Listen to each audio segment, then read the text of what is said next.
Idealism prevails. Make the world a better place.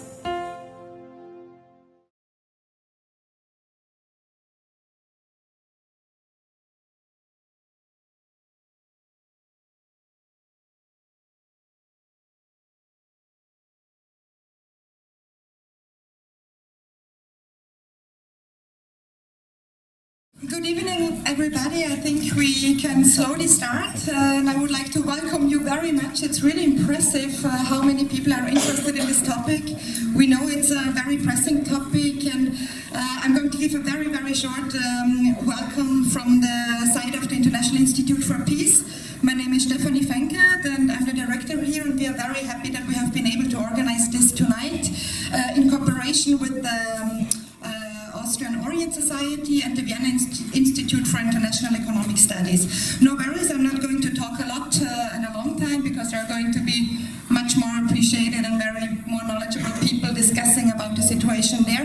But I just would like to give you a very, very short background about why we have this event tonight and also about the book. Because in 2018, in June, we had a conference dealing with the Iranian international system here in these premises, also including people from Tehran, from IPs, but also from the diaspora in the US. And this is now the outcome of this book. I'm not going more into details. I will hand over already to Swoboda, and I wish you a very interesting evening. I wish you an interesting discussion, and also hope that you will learn something and enjoy the evening. Thank you.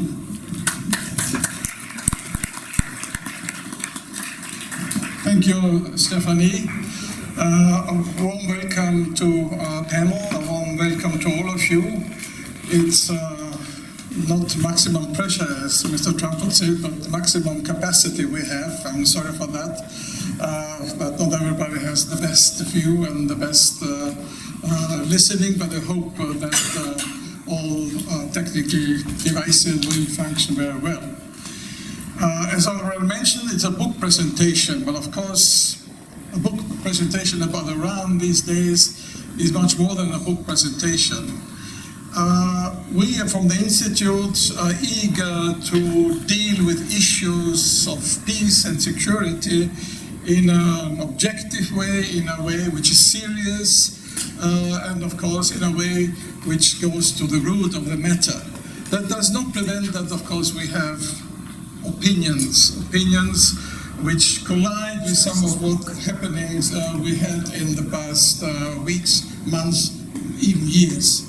So we are very sad that the United States of America withdrew from GCPOA because this is a blow to peace and stability in the Middle East.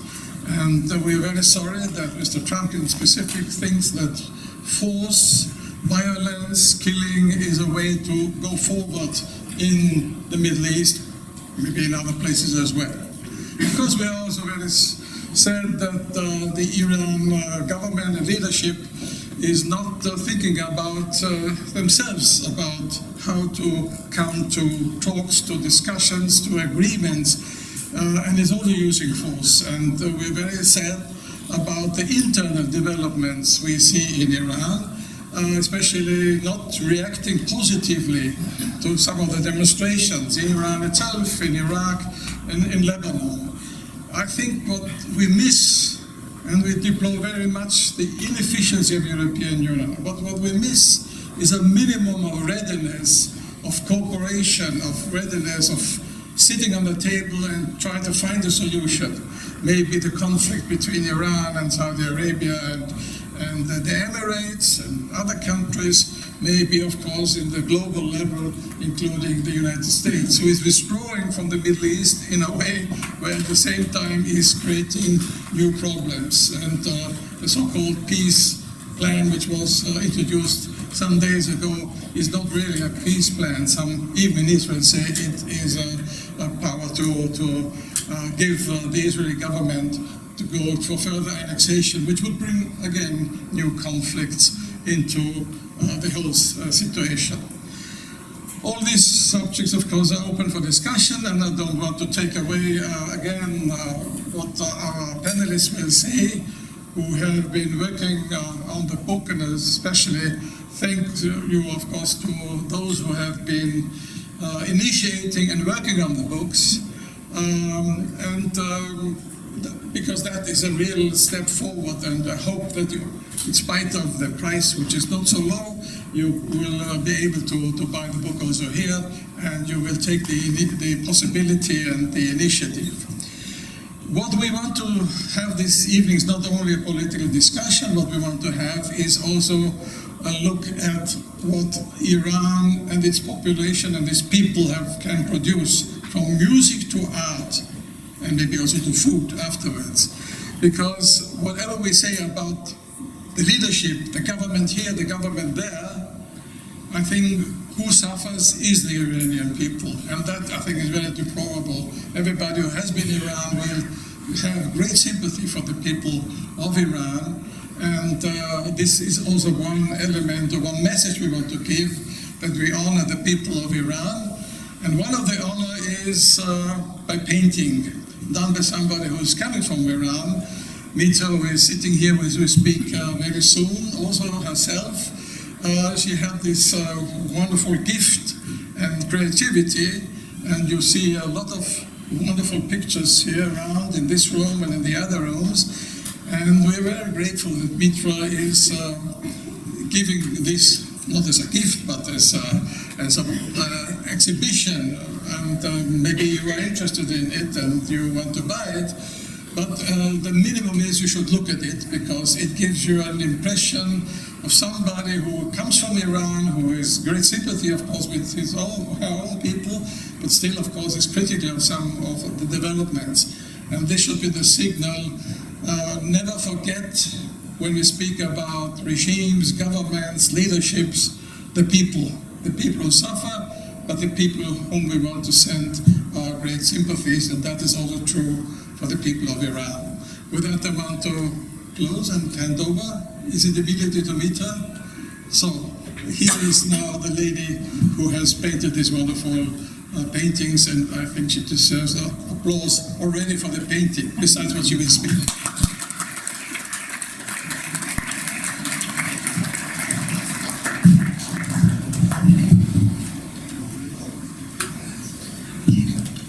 Vielen Dank für die nette Worte.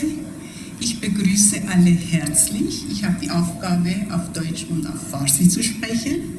Alles andere wird auf Englisch gesprochen. Herzliche Grüße und vielen Dank für euren Besuch hier. Ich erkläre ganz kurz, was unser Buch betrifft. Wir haben, also ich sage auch jetzt Dorut, Shahmoradi, jetzt einmal auf Farsi auch. Und das Buch, wir haben eben, wie die Direktorin gesagt hat, eine Konferenz im Juni 2018 gehabt über Iran. Und dieses Buch war schon vom Anfang an inkludiert. Wir haben schon den Plan gehabt, auch ein Buch herauszugeben. Die Expertinnen waren aus Iran und aus anderen Ländern, aus Amerika, aus Europa. Und waren auch Menschen, die vielleicht unterschiedliche Meinungen sind, und deshalb war eine erfolgreiche Konferenz, dass wir auf einem Tisch gesessen sind und über viele Themen gesprochen haben. Und eben das Buch jetzt, das über verschiedene Bereiche spricht. Und das ist eine Anthologie über verschiedene Themen, geopolitische, kulturelle, gesellschaftliche, wirtschaftliche Themen im Iran. Und warum das? Weil Iran, wir wollten eigentlich über spezielle Platz von Iran in der Welt berichten oder auch in der Konferenz sprechen, seinen Platz in der Region und seine Beziehung zu den Großmächten. Und auch die Bevölkerung, die sich immer wieder geärgert hat mit der Einmischung anderer Länder in seine eigenen Angelegenheiten, und auch der Krieg ums Öl. Und das sind viele Themen, und auch natürlich die Probleme, innere Probleme, was die Menschen wirtschaftlich, aber auch in viele Epochen Unfreiheiten erleben müssen. Iran ist ein widersprüchliches Land. Das hat eine sehr junge Bevölkerung, die nicht von gestrigen ihr Leben führen wollen. Aktive, gebildete Frauen, die nicht die Diskriminierung akzeptieren wollen. Und es ist ein Land mit vielen freundlichen und offenen Menschen und sie sehen sich manchmal gezwungen, ihre Heimat zu verlassen. Derzeit ist die größte Auswanderung in der neuen Geschichte dieses Landes. Dieses Buch ist für Iraner und auch Nicht-Iraner, die über Iran studieren und forschen wollen, weil es unterschiedliche Themen, verschiedene Standpunkte angesprochen und analysiert hat. کوتاه به فارسی میگم. این کتاب بعد از کنفرانسی که ما در سال 2018 در همین انجمن داشتیم با حضور دانشمندان و پژوهشگرانی که از کشورهای متفاوت و ایران بودن، کتاب نتیجه اون کنفرانسه در حقیقت و هدف این کتاب نشون دادن شرایط فعلی ایران، جایگاه فعلی ایران در جهان، پایگاهش در منطقه و ارتباطش با کشورهای بزرگ ابرقدرت‌ها و مشکلات نفت، مشکلات مردم و ایرانی‌ها در سراسر دنیا تقریبا میشه گفت که به کشورشون علاقه‌مندن و خیلی راجبش فکر میکنن و براشون اهمیت داره که در ایران چی میگذره و به هر حال بحث‌هایی و صحبت‌هایی ما در این کتاب کردیم که احتمالاً برای خیلی از افراد در ایرانی‌هایی که بیرون از ایران هم هستن میتونه جالب باشه. Am Ende möchte ich mit Freude sagen, dass ein weltbekannter Iranistik-Professor ein Österreicher ist. Und zum Glück hat er unsere Einladung zur Konferenz für das Buch und auch für heutige Abend angenommen und ist er jetzt hier zwischen uns. Ich gebe das Wort an Professor Fragner.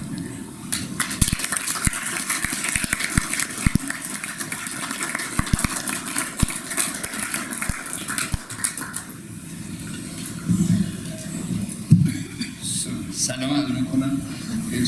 It was, as we had arranged from the beginning, it was decided that I should address you this in English, yes, so I tried to do my best.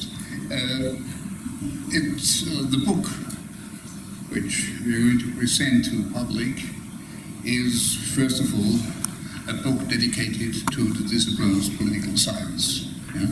Social sciences, political sciences.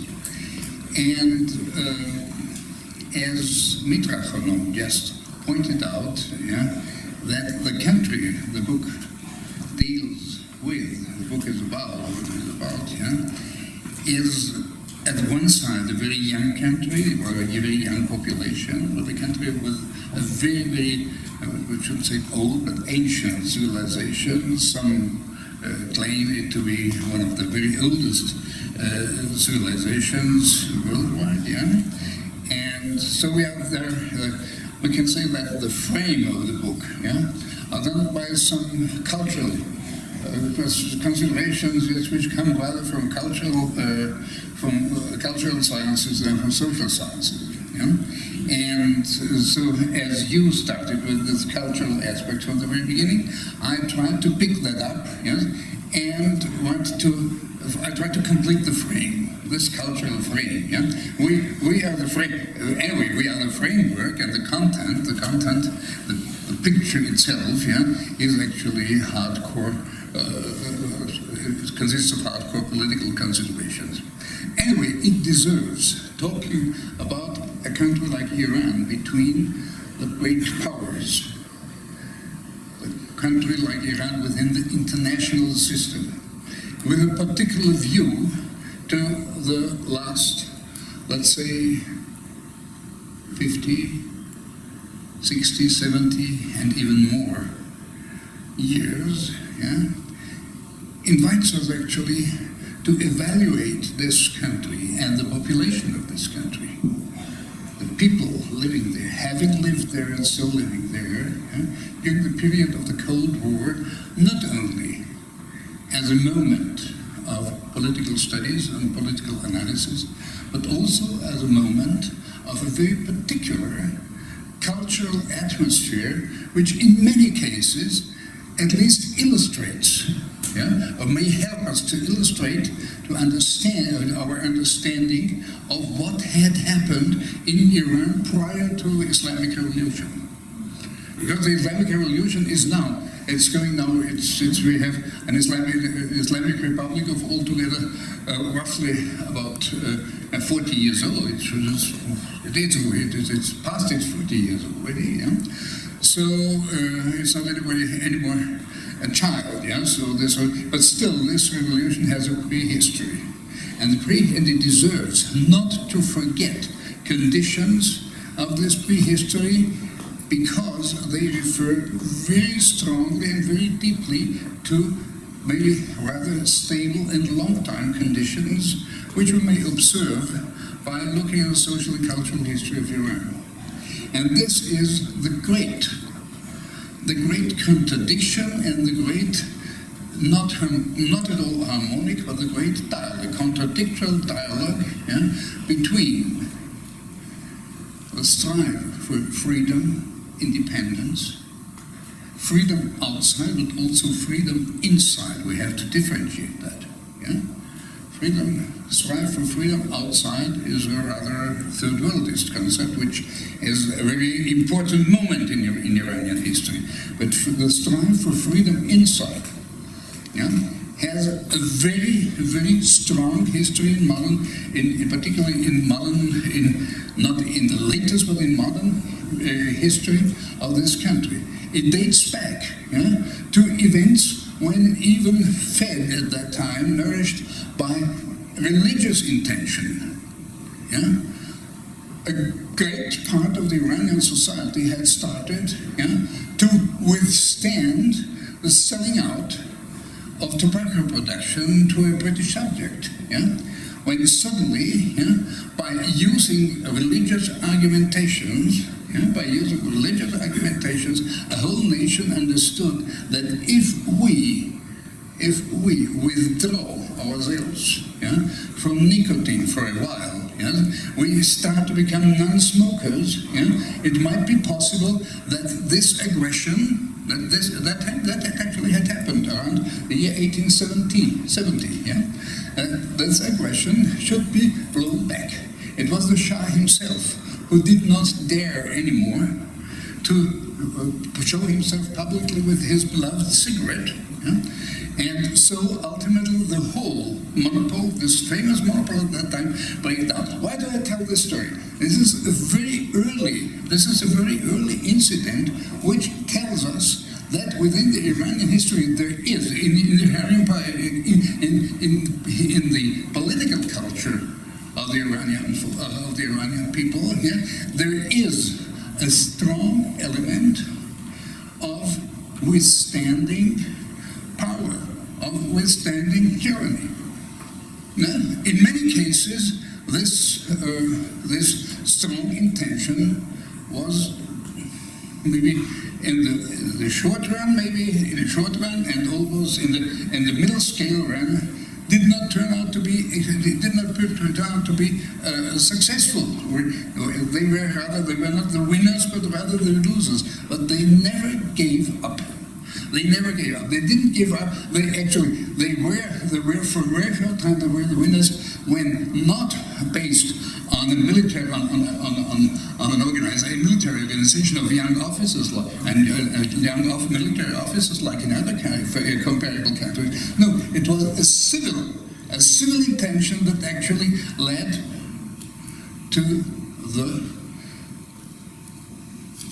the founding of the constitution at that time of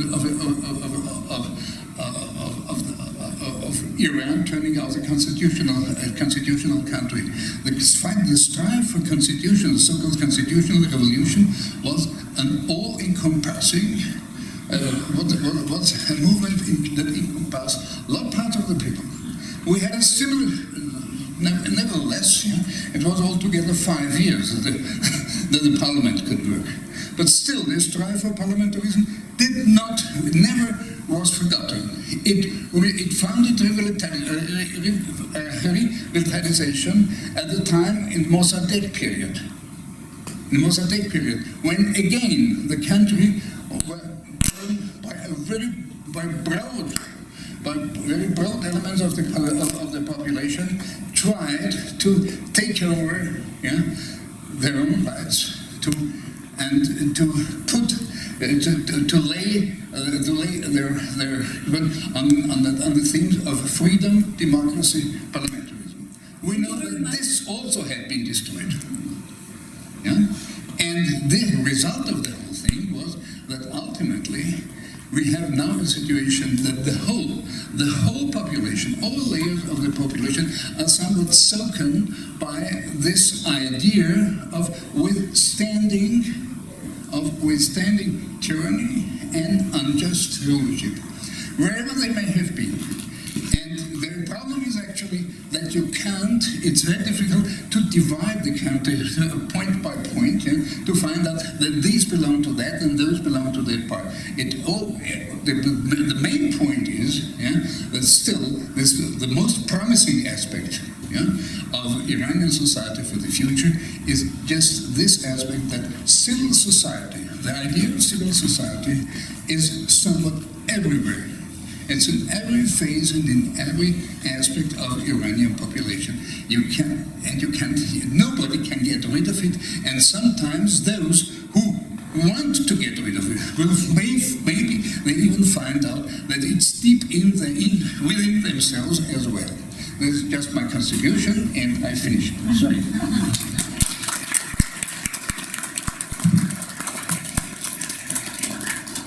Thank you very much. Good evening, dear guests. My name is Marylia.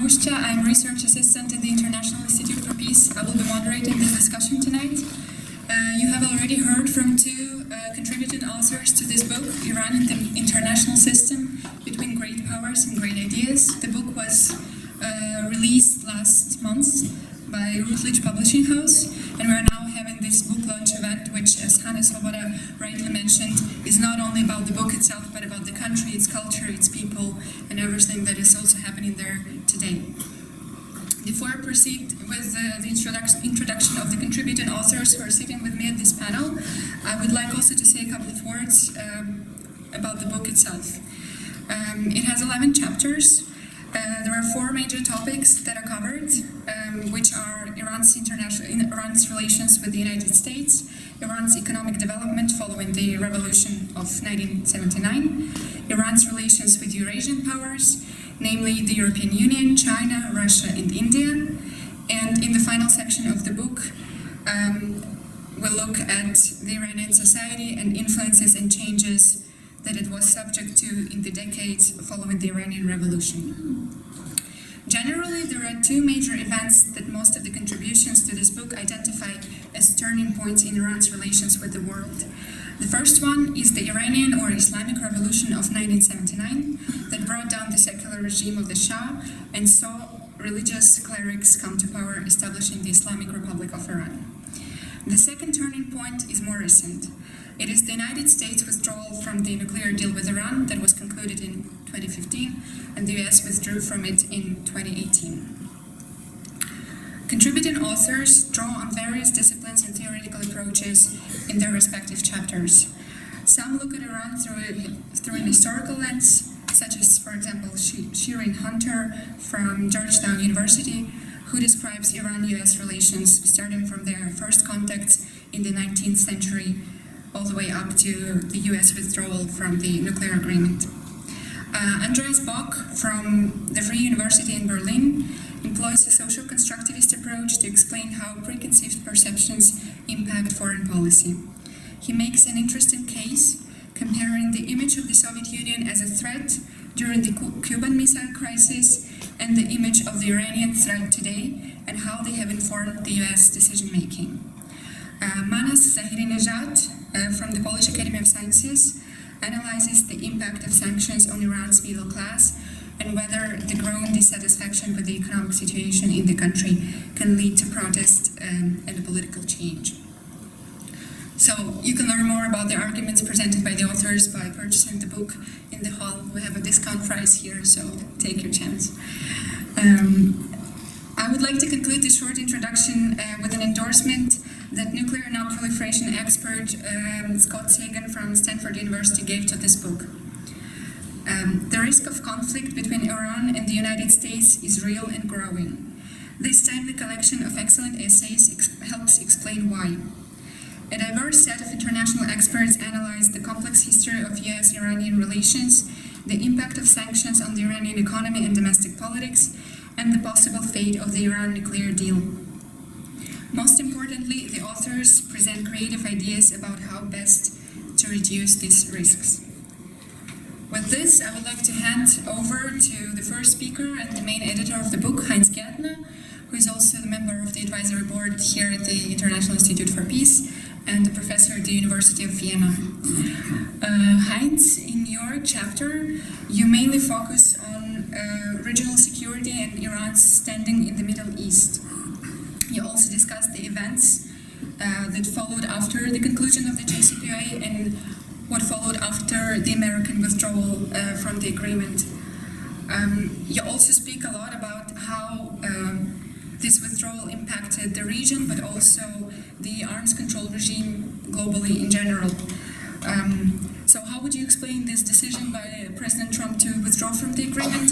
And additionally, I would like to ask you about more recent events. How do you assess the recent European countries' decision to trigger the dispute resolution mechanism that's foreseen in the agreement, and that basically means that now if Iran will not continue to comply with the uranium enrichment limits set in the JCPOA, the Europeans will reinstate their sanctions, something that they really opposed before. Please. Thank you, Maria. You structured my chapter very well. So for first we'll talk about the JCPOA, as you said, then about the events, what happened after the withdrawal, and finally I will come to this regional suggestions in Iran and regional arms control issues. But first of all, I want to thank you, Maria, for editing this book, and she was doing all this administrative and work and communication with all the authors, and without her the book would not be there. But I also want to thank the organizing institutes here, and especially the International Institute for Peace, which provided the infrastructure also and the administration, which the book and the conference and the book eventually was based on. And last but not least, I want to thank all the authors. You see some of them here on the panels, and all the speakers here, which happen to be authors for their excellent contributions in the book. So, as Maria said, my chapter is about the JCPOA, and I have to say that JCPOA, of course, is in the center of the debate, but I would say it's not the cause of the current crisis. I come back to it at the end. JCPOA, somehow I have to admit, I have some personal interest to the JCPOA. When its final phase has been negotiated here in Vienna at Coburg, it took about 1 month. Everybody said it should be already done by now every day. And I went there almost every day or second day to get out some bits and pieces of information what they were talking about, and once in a while Secretary of State Kerry would come out, Foreign Minister Zarif would come out and say a few words, and we all, the journalists and the scholars, try to make some sense out of it. But the impression I had at that time was, this is the best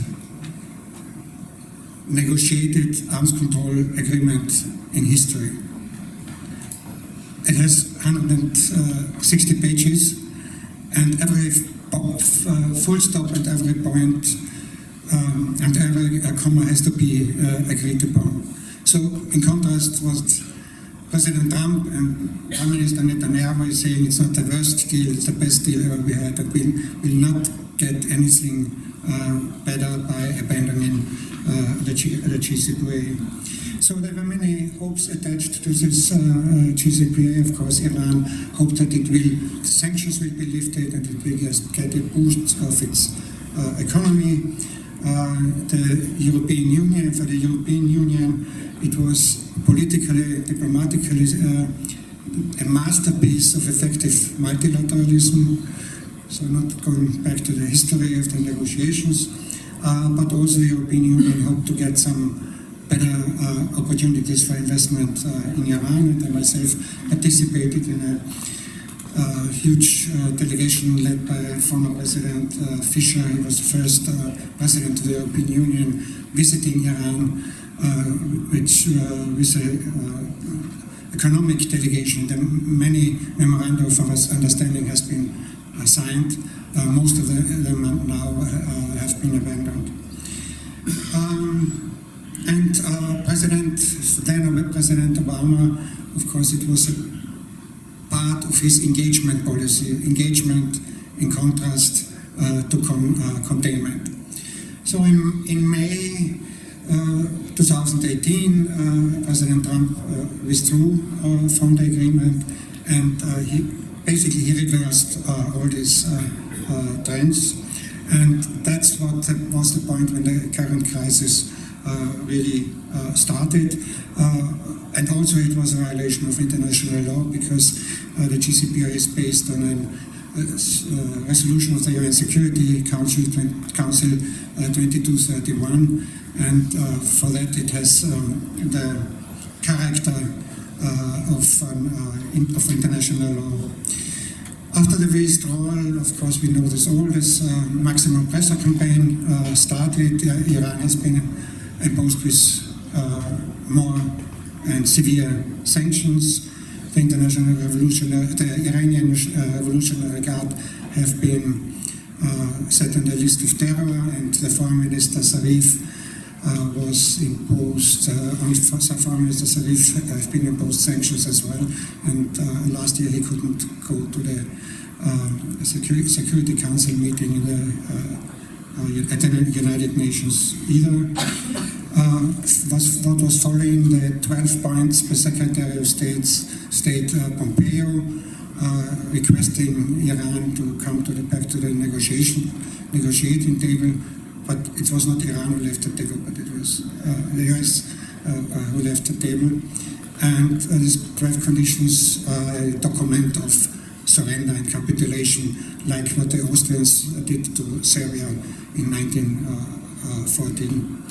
What was predictable, what followed, and that's what is basically a prelude of pre-war situations, is all these incidents we have all read in the papers. So we have this seizure of tanks and tankers and all these rocket launches. In many ways, the attribution where they come from cannot be done, but the blame game was going on.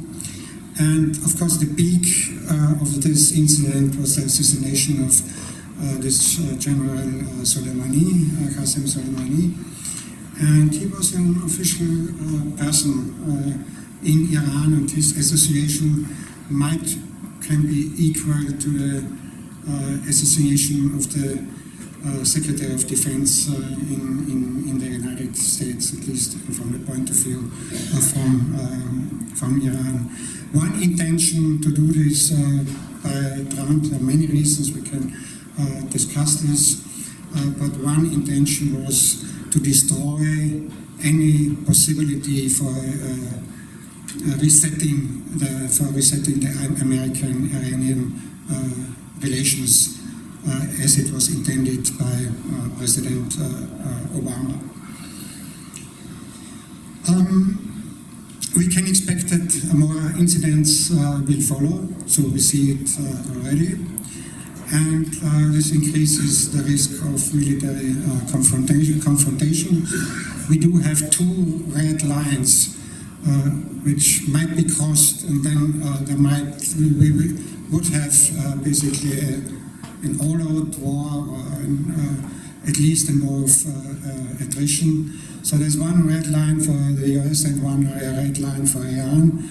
The red line for the US is if there will be American casualty by one of the incidents, and the perpetrator might be attributed to Iran. Then President Trump has to do something in order to save face at home, so American casualties cannot be accepted there. So that would be a high possibility for a military intervention. The red line for Iran is if Iranian territory will be affected by a military strike, then Iran has to do something and also has to save face at home. The pretext for this, and now I come back to the main topic, the pretext is the nuclear issue. So Iran announced also, which was still compatible with the JCPOA in Article 33, Iran said it would step by step withdraw from the JCPOA as well, what Iran did in a very limited level. But after the assassination of Qasem Soleimani, Iran said it would not be bound by the limitations of the JCPOA anymore. So I have to say, without immediately heading towards, how many minutes? Without heading towards a nuclear weapon. The Europeans, they were afraid of American secondary sanctions.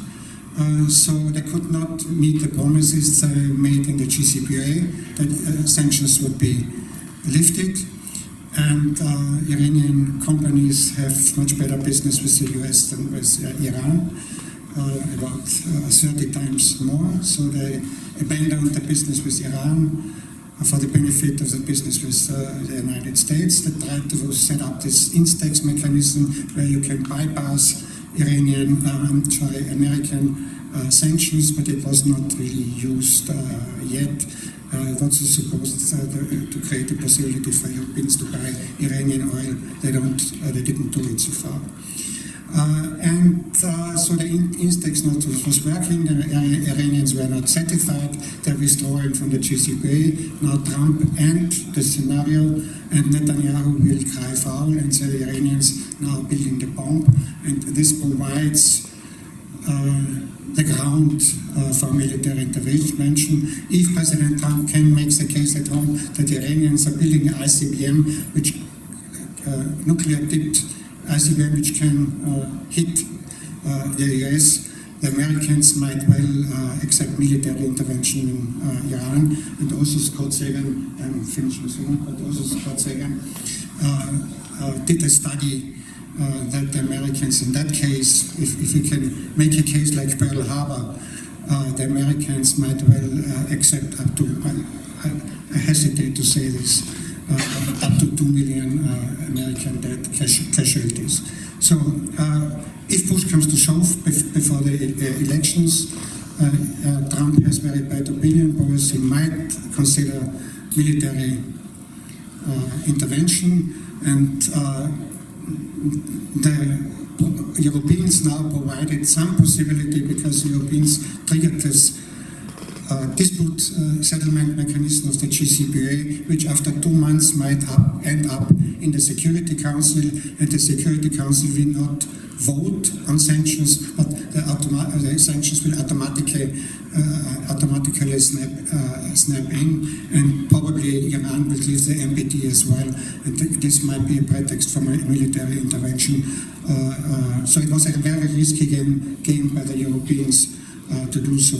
So to the real cause, it's not that the nuclear issue. I just say it's about the hegemonic competition in the region. So I will maybe come back to this later because Marylia is pressing me to stop now. So.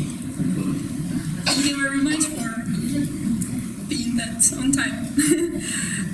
I'll now turn to Mahdi Ghodsi, and we will need a PowerPoint presentation. Mahdi is an economist at the Vienna Institute for International Economic Studies, and for the book he also wrote a chapter on Iran's economy and Iran's economic development after the revolution. In his chapter, he addresses many issues such as openness of the economy, role of the sanctions in the post-revolutionary Iran, especially in the years preceding the conclusion of the JCPOA. And you're also very critical about the domestic policies here, arguing that it's not only about the international sanctions, but also how it was handled at home by the authorities. So maybe an additional question to your presentation, if you can address it at the end, would be how do you explain or how do you see what's happening now in the country with the protests that already led to some casualties and that were triggered actually by the doubling of the fuel prices? Thank you for the introduction. Well, actually, before being an economist, I am an Iranian. And as an Iranian, I'm wearing black here because we are mourning the death of many people that have been shot dead by mistake or without any mistake. We are sorry for their death. We are sorry for the past 2 months. Well, actually, I'm living in Vienna for 5 years, and it's a very relaxed country. Even because it's very calm, you get depressed. But in Iran, we are always being shocked. So being shocked, but I mean, it's mostly, as Maria said also, it's the mismanagement of the political system in Iran for the past 40 years. I have some graphs for you. I will show in economic terms what they mean exactly. And I will also get back to this, after the sanctions, I will show you some more data to show how this mismanagement, well, if I'm an Iranian, I should ask my own system, political elites, the government, I should ask, come on, for 40 years, why didn't you make peace with the world? So I see it's the main responsibility of the government that should make peace with the world, with the United States. You cannot blame the shooting of an airplane on US, yeah? But we have it for 40 years. So I will show it on the graphs, the economic side of it. Let me have some water.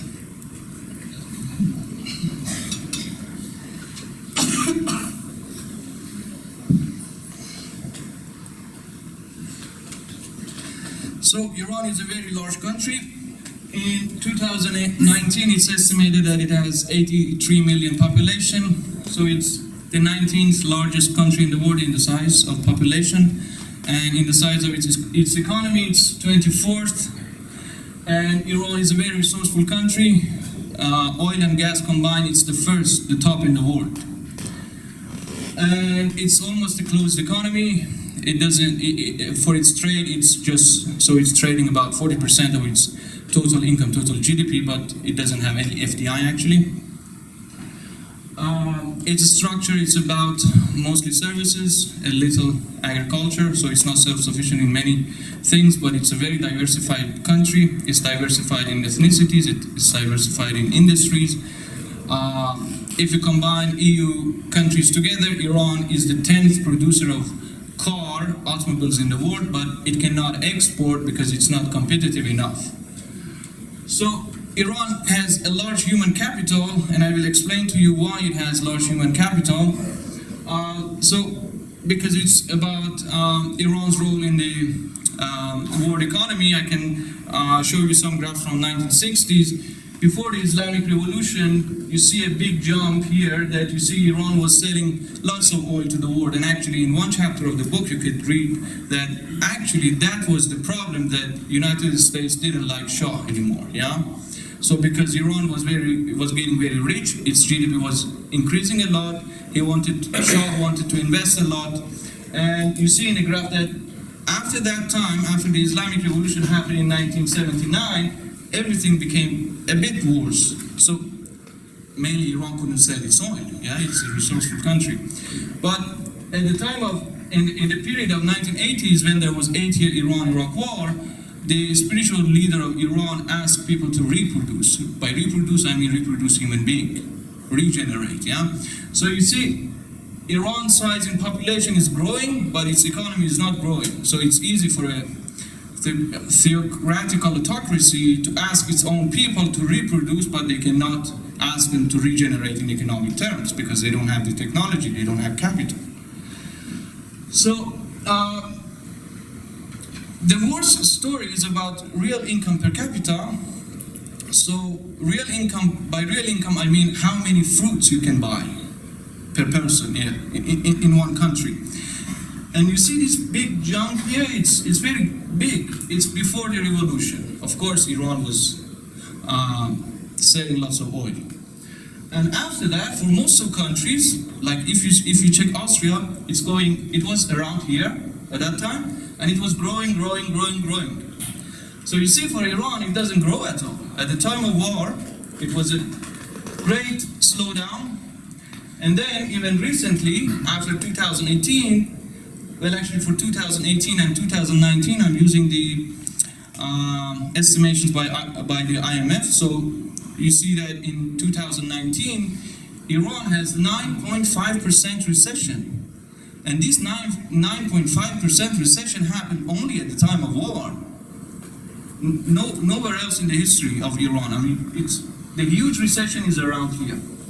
And you see, these gray lines, these are inflation. And what does it tell us? It's about 20 to 40% every year. So only in few years, only maybe 4 or 5 years, the inflation was less than 10%. In rest of them, it was between 20 and 40%. What does it mean? It means that if you go to a shop this year and buy one apple, in the next year with the same money, you get 20% less apple. And Iran is a centralized economy. So everything that is done in the economy, most of it is done by government, by the semi-public companies.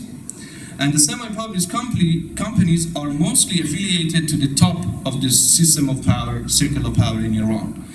So these are controlling the country, and they cannot grow the economy that much in the past 40 years. So if it is not the mismanagement, what is it?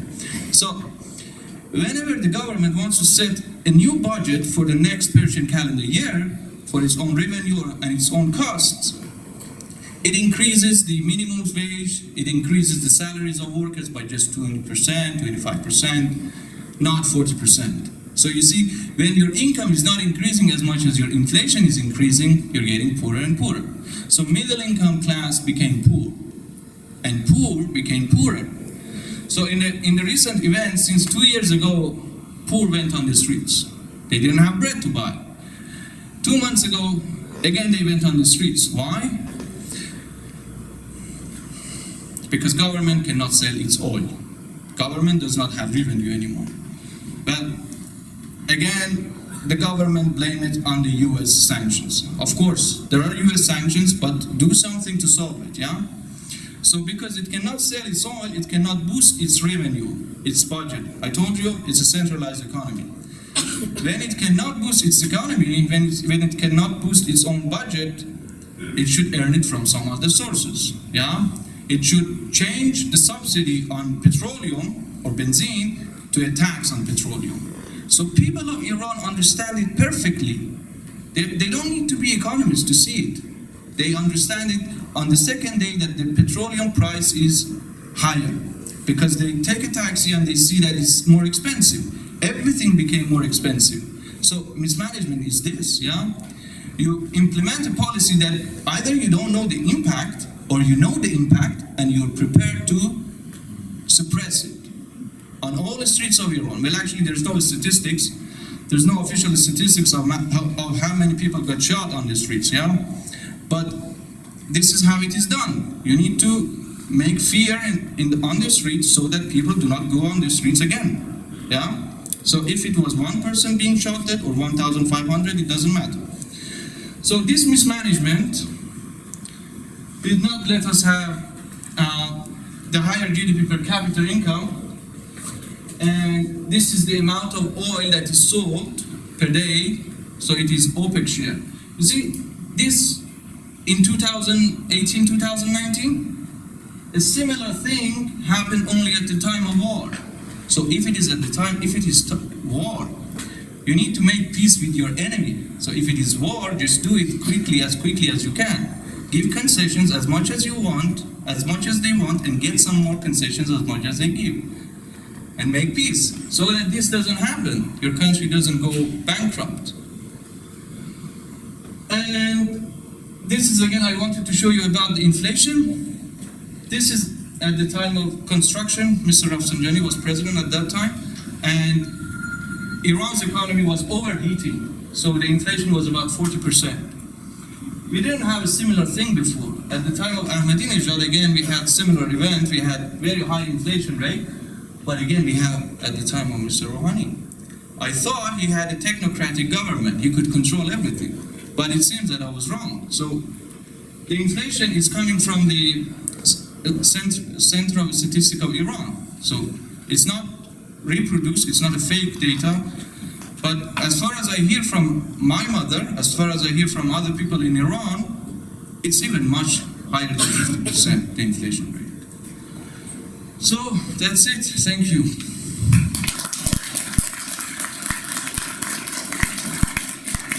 Thank you very much. Our next speaker is Erzsébet Rózsa from Institute for World Economics in Hungary, and she's also a lecturer and researcher at the National University of Public Service. Erzsébet, you contributed a chapter on two Asian powers, namely Russia and India, and you were talking about their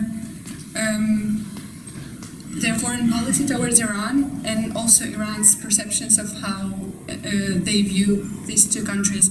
So maybe one more interesting remark. In 2018, Ayatollah Khamenei announced that Iran should prefer East to West in its foreign relations, but this policy of the turn to the East was already started some years ago, even earlier. So how do you say, what was it? How does it look like today?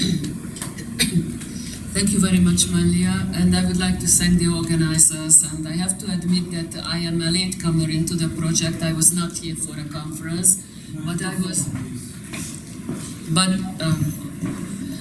was invited later, so it was really a challenge to try to speak about two Asian countries, leaving the third one out, and I struggled with it, but somehow I came up with a kind of an introductory part where it is not only the bilateral relations that we have to take into account, but also the context, and namely the Asian context. And the idea was given to me by a speech given in 2003, I think in Tehran, by the foreign minister at the time, who considered Iran as one of the four big Asian powers who would define the developments in Asia, and namely these are the powers that we are speaking about. It is obviously Russia, obviously China, India, and Iran.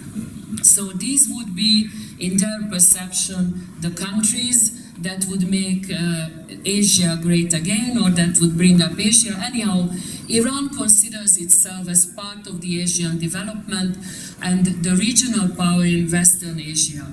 This is one thing. However, already at the time, or I should say rather from the beginning of the late 90s, Iran has phrased its looking to the East policy and have started to deal with being rejected by other parts of the world, increasingly try to turn towards the East, and of course the realization that China and India depend on Iranian hydrocarbons and other Iranian, like crude oil and anything, they thought that this could be the basis of a future cooperation.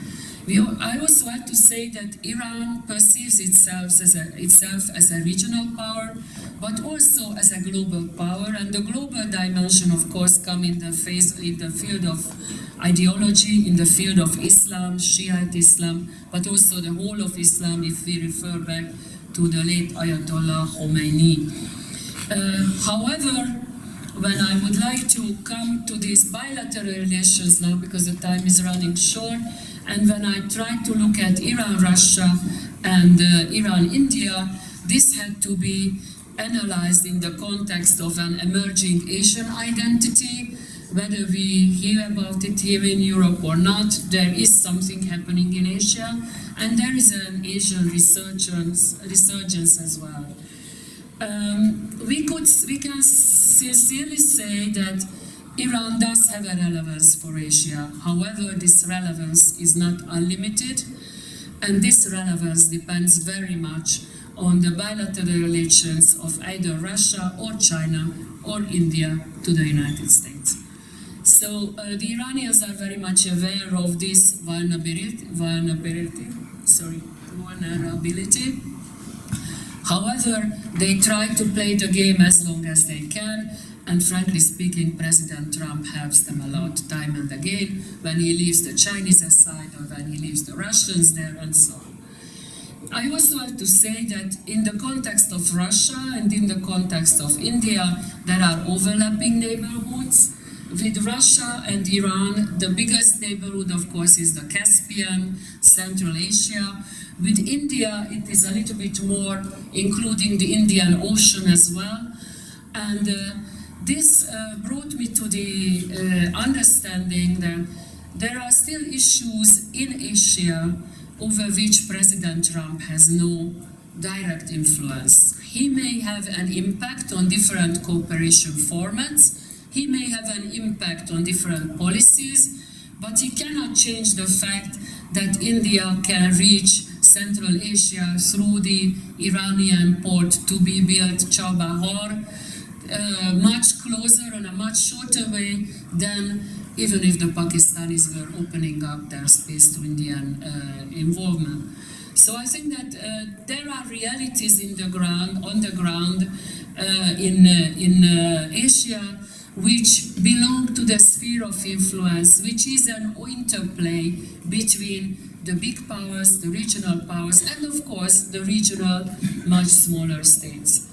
The second slide that I would like to present you is more a little bit of a how should I say, a list of items that should be mentioned with regard in the relationship of the two countries, of the two bilateral relations. With Russia and Iran, the relationship is historically a relationship of tensions and cooperation, mutual distrust. I think we could even say time and again it is coming up.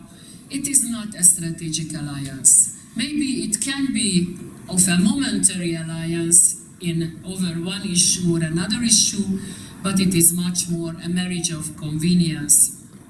And it always has to be analyzed in the context of the shifting balance of power globally and also regionally. At the heart of this issue, when we come down to the direct details, it is usually technology, energy, especially the nuclear energy technology, the nuclear power plant sold by the Russians to Iran, and already the second phase has been started in Buch and arms trade. We also have to remark here that in the Russia-Iran trade relations, money is going from Iran to Russia, or should be going from Iran to Russia. On the Indian side, it is vice versa. Money should be going from India to Iran. And there are three cases which I am discussing in the paper, where there are distinct cooperations or just existences, tensions between Iran and Russia. It is Syria, the Caspian Sea, and the nuclear file. And just one sentence on Syria, when my colleagues referred to, well, you know, the Iranians are there in Syria. I said, yes, they are, but their room of maneuver is not unlimited. Russia is there, what do you think? And Turkey is there, and others are there, but Russia is there. So it is not that Iran does whatever it wants to. It has chances, it has cooperations and so on, but it has to compare everything with Russia and the others who are there. With regard to India and Iran, Iran definitely plays a very important role in Delhi's desire to become a third power, a great power status, and especially the permanent membership in the UN Security Council. 2 weeks ago in Delhi, Sergei Lavrov, the Russian foreign minister, was saying it openly that we are supporting India's membership, permanent membership in the Security Council with other 2 countries. Definitely there is the nuclear issue, India's nuclear arsenal, which is in the equation. India's strategic autonomy, which India is very proud of, but now it is very much tested under the American secondary sanctions. And of course the Indian counter-maneuver, or at least the Indian try at counter-maneuvering the Chinese Belt and Road Initiative.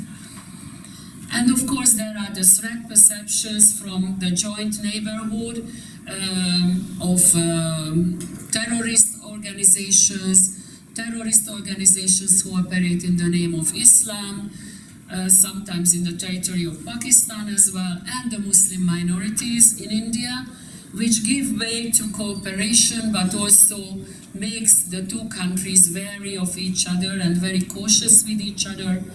And then the direct issues, the concrete issues that I am discussing in the paper is the energy resources. As said, India would be very much dependent on Iranian supplies. The big buzzword of these past 2 years, connectivity, and especially for India, this means the Chabahar port.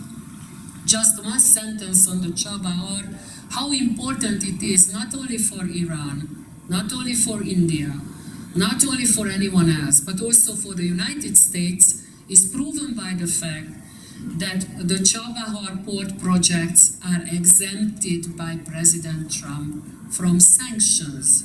Have you heard about that? Unheard of. Why?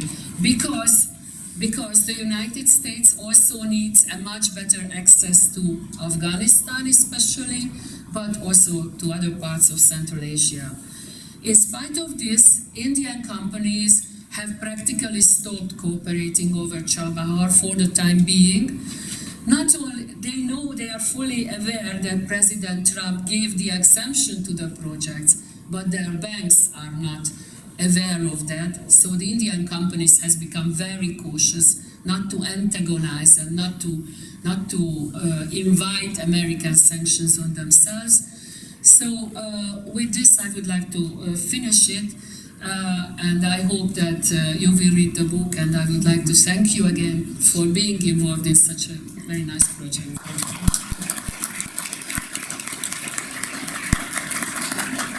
Thank you very much, Elizabeth. You managed to cover 2 countries in the same time as the other speakers covered just one, or will cover one, hopefully.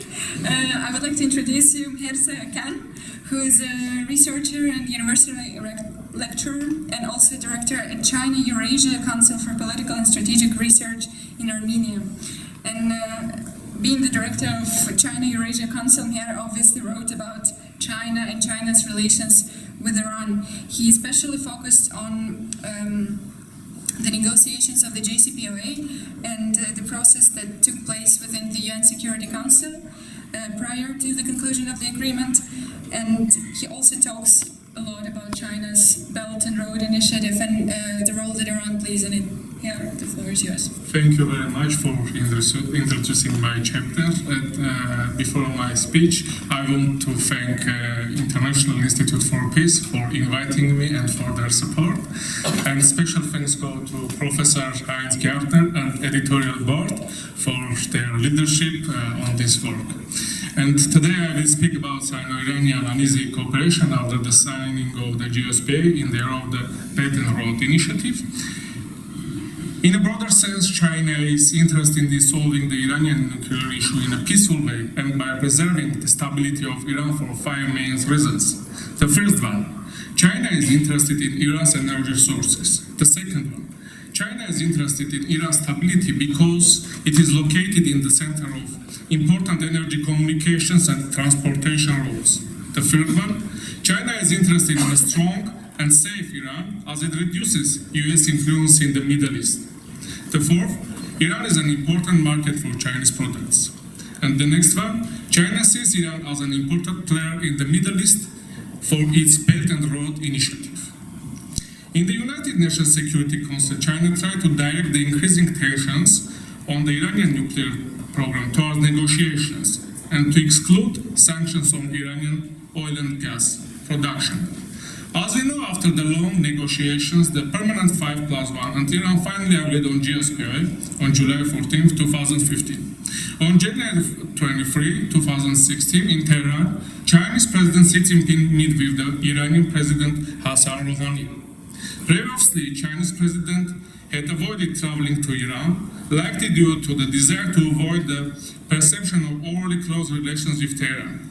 Since visit reversed this trend. The visit also resulted in the establishment of China-Iran Comprehensive Strategic Partnership. Iran and China also signed a bilateral memorandum of understanding on joint promotion of the Belt and Road Initiative. Overall, the two states have set the ambitious goal of increasing bilateral trade tenfold to USD 600 billion. China and Iran have reached a USD 10 billion deal to construct 2 nuclear plants in Iran and will cooperate in the design and modernization of Iran's heavy water reactor at Arak. The customs administration of the two countries reached an agreement on custom information sharing as part of joint plan of action in customs cooperation. China offered Iran to become a member of Asian Infrastructure Investment Bank. In 2017, the bilateral trade volume exceeded 47 billion USD with a year-on-year growth of 90%. The North Azadegan and the Aldebaran oil fields jointly developed by China and Iran with contract value of more than 5 billion USD. As part of Belt and Road Initiative, China CITI's group in September 2017 announced that they would extend a USD 10 billion credit line for Iran to build everything from railways to hospitals. The Cherry MVM, with its market volume of nearly 300,000 vehicles per year, has become the third biggest automobile company in Iran after Saab and Khodro. China is also interested in making Iran one of the leading players in its Belt and Road Initiative, main direction, which is called Silk Road Economic Belt. On January 2017, a train having left the Ivu city in East China's Chechen province and moved from Kazakhstan and Turkmenistan arrived in Iran, having traveled a distance more than 10,000 kilometers. But the Sino-Iranian economic cooperation was threatened when the US withdrew from the GSPA. And when Washington reimposed the unilateral sanctions on Iran that had been lifted or waived under the GSPA. For these reasons, it is very hard for Chinese companies to make new investments and start new businesses in Iran. The sanctions imposed by the US on Iranian financial and economic sectors actually excluded Iran from international economic and financial systems. It is very hard for Iranian, Chinese and other foreign companies which work in Iran to get foreign currency through international bank transfers there. For this reason, many foreign companies, Chinese companies are leaving Iran. Chinese leading telecommunications equipment and consumer electronic manufacturer, Huawei, is also appeared under the heavy sanctions of the US. As a result, its CFO, Meng Wanzhou, was arrested in Canada, as Washington accused her of helping Huawei dodge US sanctions on Iran. In sum, although there was some development in Sino-Iranian cooperation in the Belt and Road Initiative framework during the last years, it will now be very hard to imagine new Chinese investments in Iran. Furthermore, Iran will remain one of the main transit directions of Silk Road economic base China, Central Asia, Western Asia economic corridor, but because of US sanctions, the cooperation in other fields will stay limited.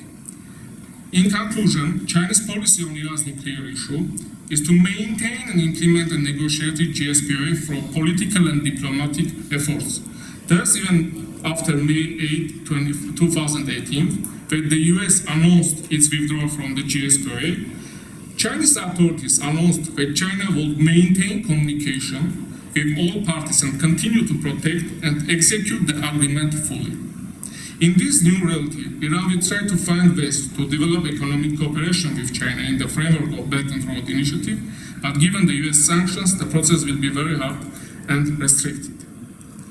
Now we can also witness Rouhani's Ahmadinejad moment, as during the presidency of Mahmoud Ahmadinejad, Rouhani frequently criticized Ahmadinejad's look to the East policy, mentioning that Iran must cooperate mostly with the West to solve the Iranian nuclear problem. But recently we see that after the US reimposed sanctions on Iran, Rouhani and his team have shown great disappointment with the West, and now they are trying to lead Iran to the Sino-Russian camp by creating a strategic partnership with Beijing and Moscow.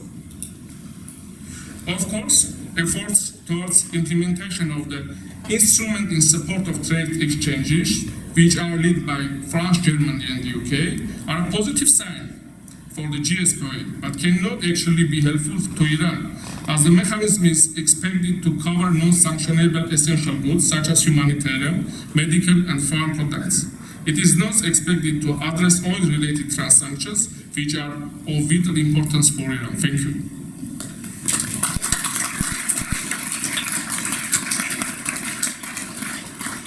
Thank you very much. Thank you all discussants for their contributions. At this point, we're already very advanced in time. I would like also to turn to the audience, and I'm sure you have lots of questions. We will have 2 microphones. I would like to ask you to raise your hand, introduce yourself, and pose a question, if possible, to just one speaker on the panel.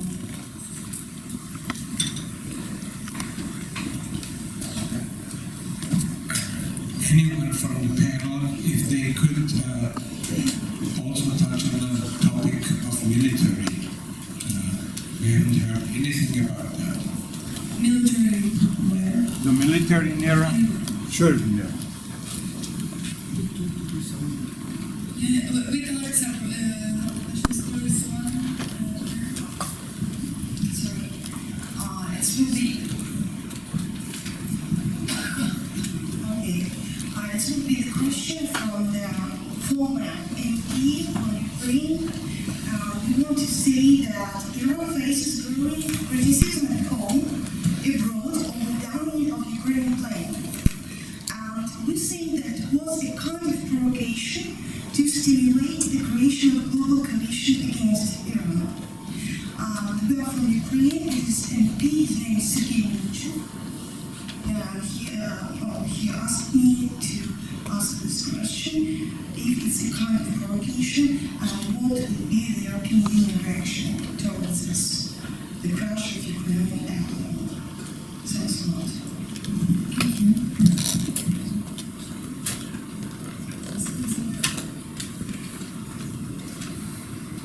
Hello, my name is Viktor.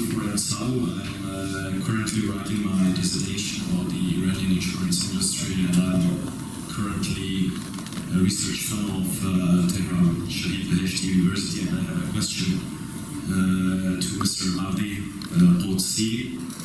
You mentioned the extraordinary role of the state in the Iranian economy. And my question is, there has been a large privatization campaign in the end of the 2000 years, 2008, I think. My question to you is, did it reach the desired effect, respectively, did it have some influence on the significant influence on the role of the state in the Iranian economy? Thank you. Thank you. There is one more question over here. Thank you. My name is Kamal. I'm a legal researcher. My question is concerning Iranian-Israeli relations. As it is known, Iran is bringing big sacrifices by supporting the Palestinians, the Palestinian cause, while the most important Arab countries support Israel and the United States against Iran. So what is the background of the hostility between Iran and Israel? Is it historic, religious, or maybe populism? What's the reason? It's quite ununderstandable that while the Arabs, the most Arab countries, support Israel against Iran, and Iran support the Palestinians, while Palestinians are Sunni Muslims, and Iran is known to be a Shiite country majority. Thank you. Thanks. Thank you. Maybe in the second round. All right. So the first question was about the military in Iran. I suggest maybe Heinz Gärtner, you could tackle it. And also, you mentioned also during your introductory remarks that you would like also to talk about hegemony in the region. So I guess this is the point where you can... Thank you. I'll combine these questions. I try really to be as brief as possible. But that was a question of the military. Iranian military in conventional sense is very weak. So its military expenditures altogether are about $16 billion. So it is about 2% of what the United States is spending on defense. And compared to that, Saudi Arabia is spending around 80 billion on defense. So Iranians cannot afford a real traditional conventional war in the region.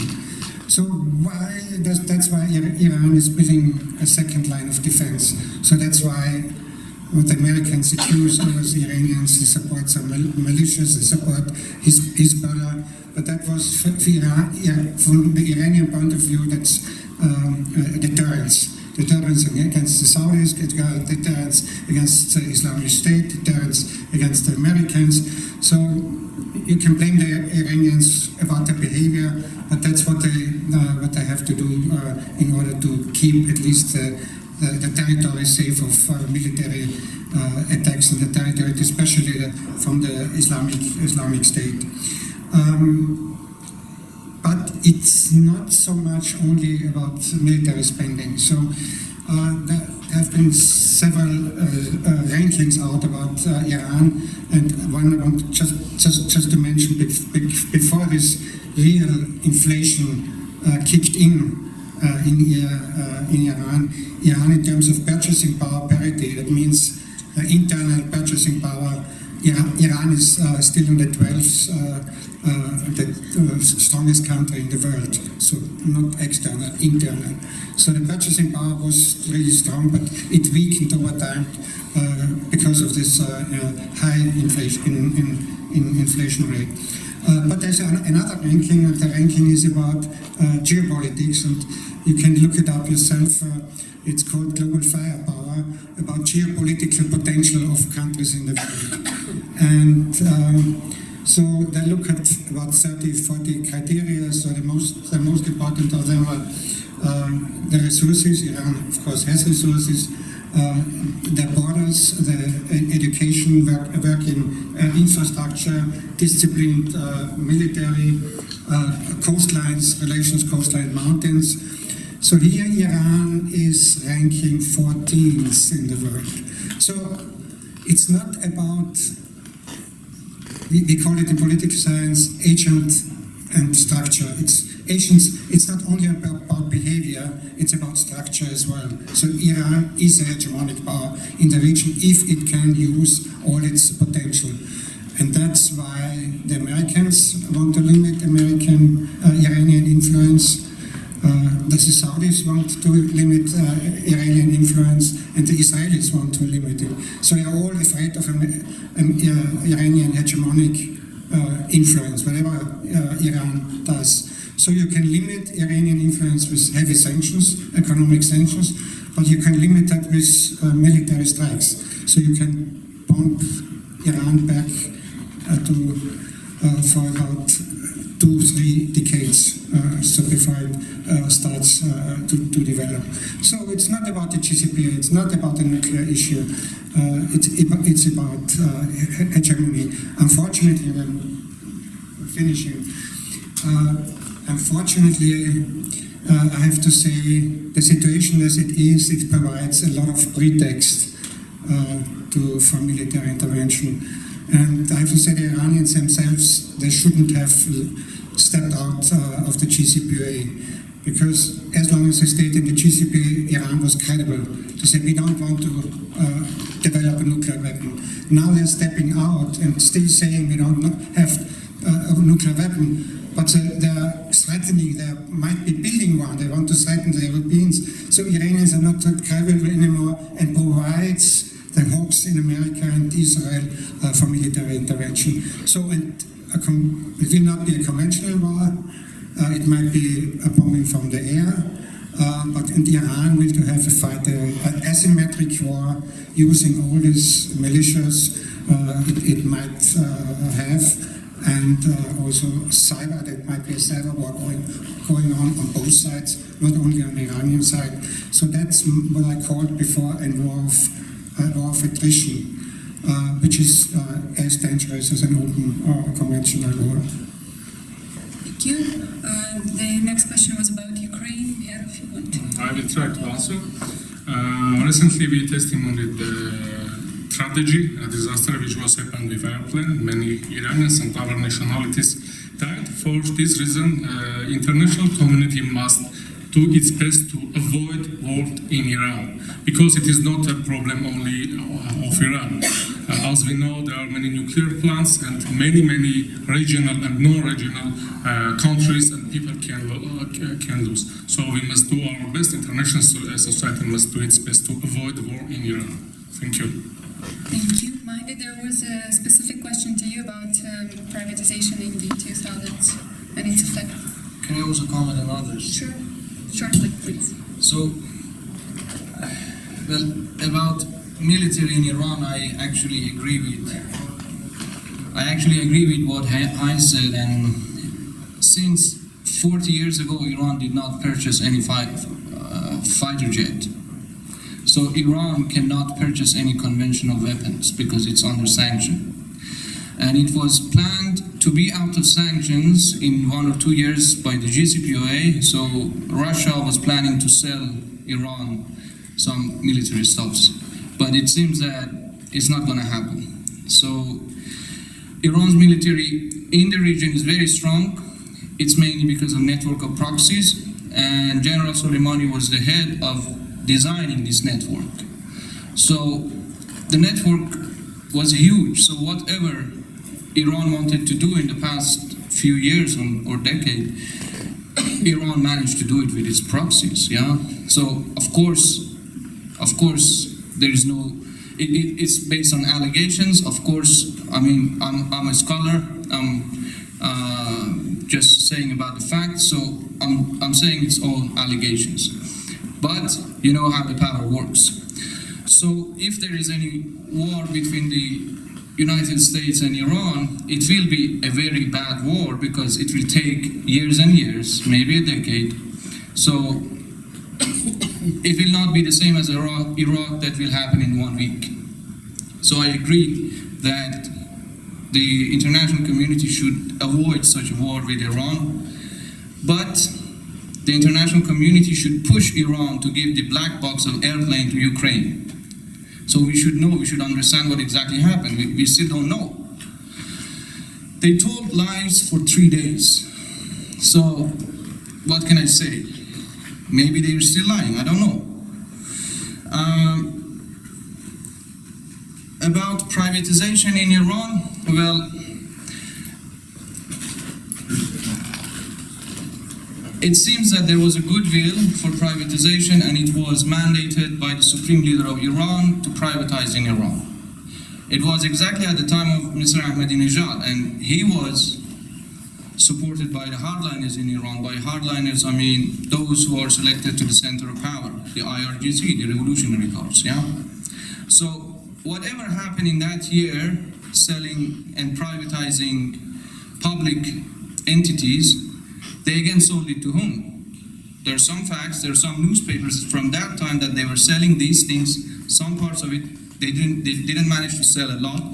They sold the shares to Revolutionary Guards. For instance, the telecommunication, for instance, the steel industry. So it went from one pocket to another. So from complete control of government to semi-public, to the deepest state. There's a similar event happening just right now, and it's to boost Iran's government budget, and it is mandated it's envisaged in the next year government budget to sell government's assets, and it's already started. So how do they want to sell it? They don't sell it in the official exchange market in Tehran. They don't sell it there, because if they do that, it will become transparent enough so that it will be aimed by the sanctions of USA. So in order to avoid that, they will sell everything in the second official market. And what is that second official market? I don't know. So to whom they sell it, I don't know. So it's again, could be from one pocket to another. About Iran-Israel relations and the background, well, if you read in one of the chapters of the book, you would see from the pre-revolutionary history of Iran relation with Israel that went a bit bad. But after that, the revolution is completely ideological. So from day one, the Islamic Republic of Iran should support Islamic identities in the world. And one of them is supporting the Palestinian, and etc., etc. So if we don't see any change from that time, because, as I said earlier, it's ideological theocracy. So it shouldn't change its own ideology. If it changes, it means that it's collapsed, the ideology collapsed. So I think that's the issue behind. And one thing that I forgot to discuss it in my own presentation was about human capital. Iran's human capital was going up. The reason was, I talked to you about demographic change at the time of Iran-Iraq war. The population increased a lot. So I think it was increased by 40-50% in 10 years. And then, exactly after those years, they were planning 5-year plans, similar to what Soviet Union was doing. So they envisaged in the 5-year plans to have growth in order to have growing economy so that they can employ in the future those people who were born in 1980s. I'm one of them. But it was going on and the growth did not reach its level. So when they got 18 years old, 20 years old, 25 years old, instead of going and finding job, they went to universities. So human capital in Iran increased a lot. But after that, which was 5 years ago, they got graduated from universities, they couldn't find jobs. They became jobless. So what should they do? They either should go out of the country or go on the streets. Yes. Let me just add some brief thing about this tragic accident with the Ukrainian plane. There was a report 2 days ago by the New York Times, which managed to hour by hour to find in detail what happened. So I can just briefly summarize this report. So the military, because of the assassination of the General Soleimani, was on high alert. Then a false alarm about cruise missiles was coming in. The commander could not reach the authority center because it broke down. So the commander itself decided to shoot down this flying object. So when you said they were lying, it was the military which was lying for 4 days. They wanted to cover that up because they were afraid. So they were afraid, and it took 4 days before Rouhani was informed. And Rouhani said, if you don't get clean, It was Friday. if you don't get clean, I will resign. So that was basically, and then Khamenei decided that you have to admit what happened, and there's another caveat to this. The spokesman of the foreign ministry who defended all this got a nervous breakdown after he got the information that the Iranians themselves was that.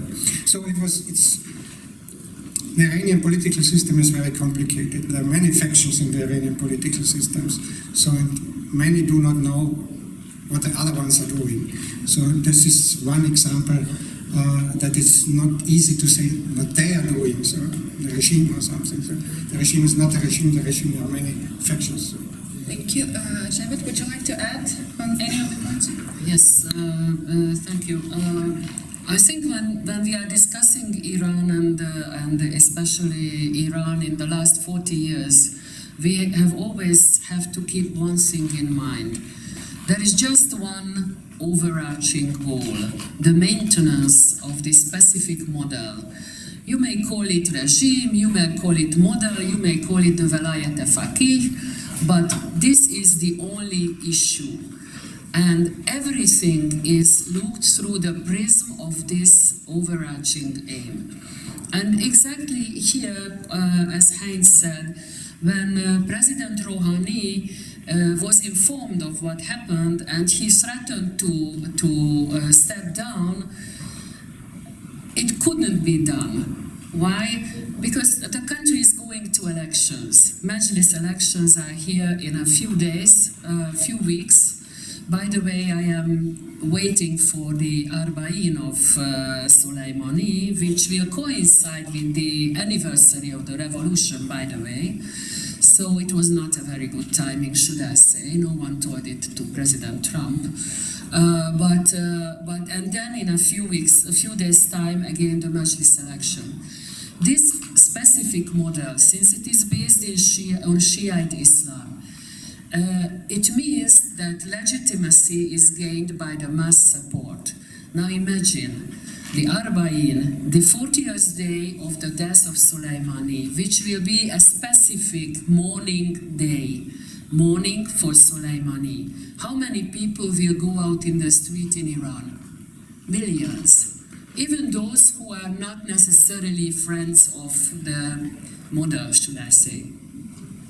And this will give again a point of reference to the Iranian leaders. Now you see, if before each and every election, be it a presidential or a majlis, Ayatollah Khamenei comes out in the open and you can see all the billboard signs around Iran. Everyone should go and use your democratic right to vote. Use your vote and vote. And whatever we may think of Iran or whatever the press in different countries writes, in the last elections, 42 million Iranians went to vote. 42 million, that's more than half of the population, or about half of the population. Now, so I think that this gives a big boost to the legitimacy of the present order. The other thing is the Islamic principle. The Constitution of the Islamic Republic of Iran says that the main lawgiver in the Republic is God himself. You cannot be in opposition with God. That's the problem. We may laugh at it, but it is not, I don't think it is ridiculous at all. It's very serious. Even an atheist would refrain from saying that I am in opposition to God. He would lose popularity straight at once of many people. And just one more thing. I think that the Iranian specific model as it is operating in a way reminds me of our former socialist system. That is a dual system. There is the ideological, here it's Shiite Islam, and there is the formal, where you have the separated branches of power. You have the Majlis, you have the president who is the executive power, you have the judiciary. Is it operating? It is operating, and time and again the Iranians surprise us. I was shocked to see, not shocked, positively shocked, surprised to see how intensive a campaign can be before a presidential election. Free, relatively free, everyone can say in that very short period running up to the elections, everyone can give his opinion. And it's you would be surprised. And then just coming back to one more issue, the Iran-Israel. It's a very complicated relationship. On one level, it is rhetorics. Ever since Ayatollah Khomeini, this Zionist regime, I'm sorry, I'm quoting, and then Ahmadi was quoting again, should be, that is occupying Jerusalem.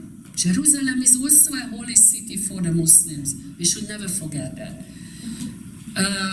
Should be erased from the scene of time, right? Bayad Mahshavad, yeah? Always in the passive. In Hungarian, I am in trouble. I can never even translate it. We don't have a passive voice, so it's a problem. But English and Farsi doesn't. Yeah.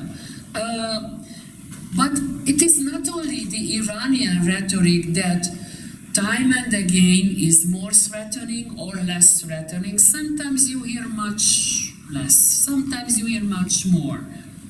Ahmadi was the fiercest of them all. And in a way, I think he did a very good service to everyone because he pointed out some problems. But we shouldn't forget that before 2012, before the nuclear negotiations came into a serious phase, Israel and the United States were sending messages every month or 2 months, leaking war plans, how Iran should be attacked, either by Israel or by the US or by both of them united. The threats are going 2 ways, depending on the exact timing, the exact situation. But this is only the rhetoric, the narratives. Then, of course, there is the Islamic Republic's commitment ever since the Islamic Revolution to support every poor and needy, not just the Muslims, but every poor and needy mustazafin. They have to support them, and they feel it. And in this, I think Iran looks at itself, perceives itself, whether it's right or wrong, as the defender of the poor and those who are helpless. And sometimes they come to the Palestinians. Sometimes this relationship is stalled. Obviously, Israel doesn't like it. But also, Iran doesn't like it that Israel is pinpointing, and now Israel is getting support from regional states. And then very strange situations, and my last sentence, are coming into being. The fierce Ahmadinejad, whom everyone was saying, oh, he's crying and making a havoc. He was well received in Saudi Arabia. He was walking with the Saudi king arm in arm, and he was calling him Ya Ammi, my uncle. And now Hassan Rouhani, by the way, everyone was happy that the only religious candidate among the Iranian presidential candidates won the race. Everyone was happy, and Hassan Rouhani is rejected. Because the things are happening not just Iran, not just in Iran, not just in the United States. And just one thing that has to be stated, that outside Israel, in the Middle East, the biggest Jewish community, not very big, some 25 to 40,000 people, live in Iran. And they live in peace. I mean, if you walk along in Shiraz, the taxi driver would tell you, look at these shops in the biggest center. The owners are Jews, all of them. And did you know that under the Iranian constitution, the Jewish community sends a member of parliament, because we were talking about this over lunch, the Armenians, the northern Armenian Catholics and the southern Armenians and the Jewish community, they do have some rights. And you can visit the grave of Esther and Mordechai in Hamadan. and there is no soldier around. You just enter like a museum. Thank you so much. Thank you very much for this very elaborate answer. We will collect maybe 2 questions. There was a question in front still. Can I have a comment as well? Sure, but please be brief. And then there is one at the back and one here. That's it.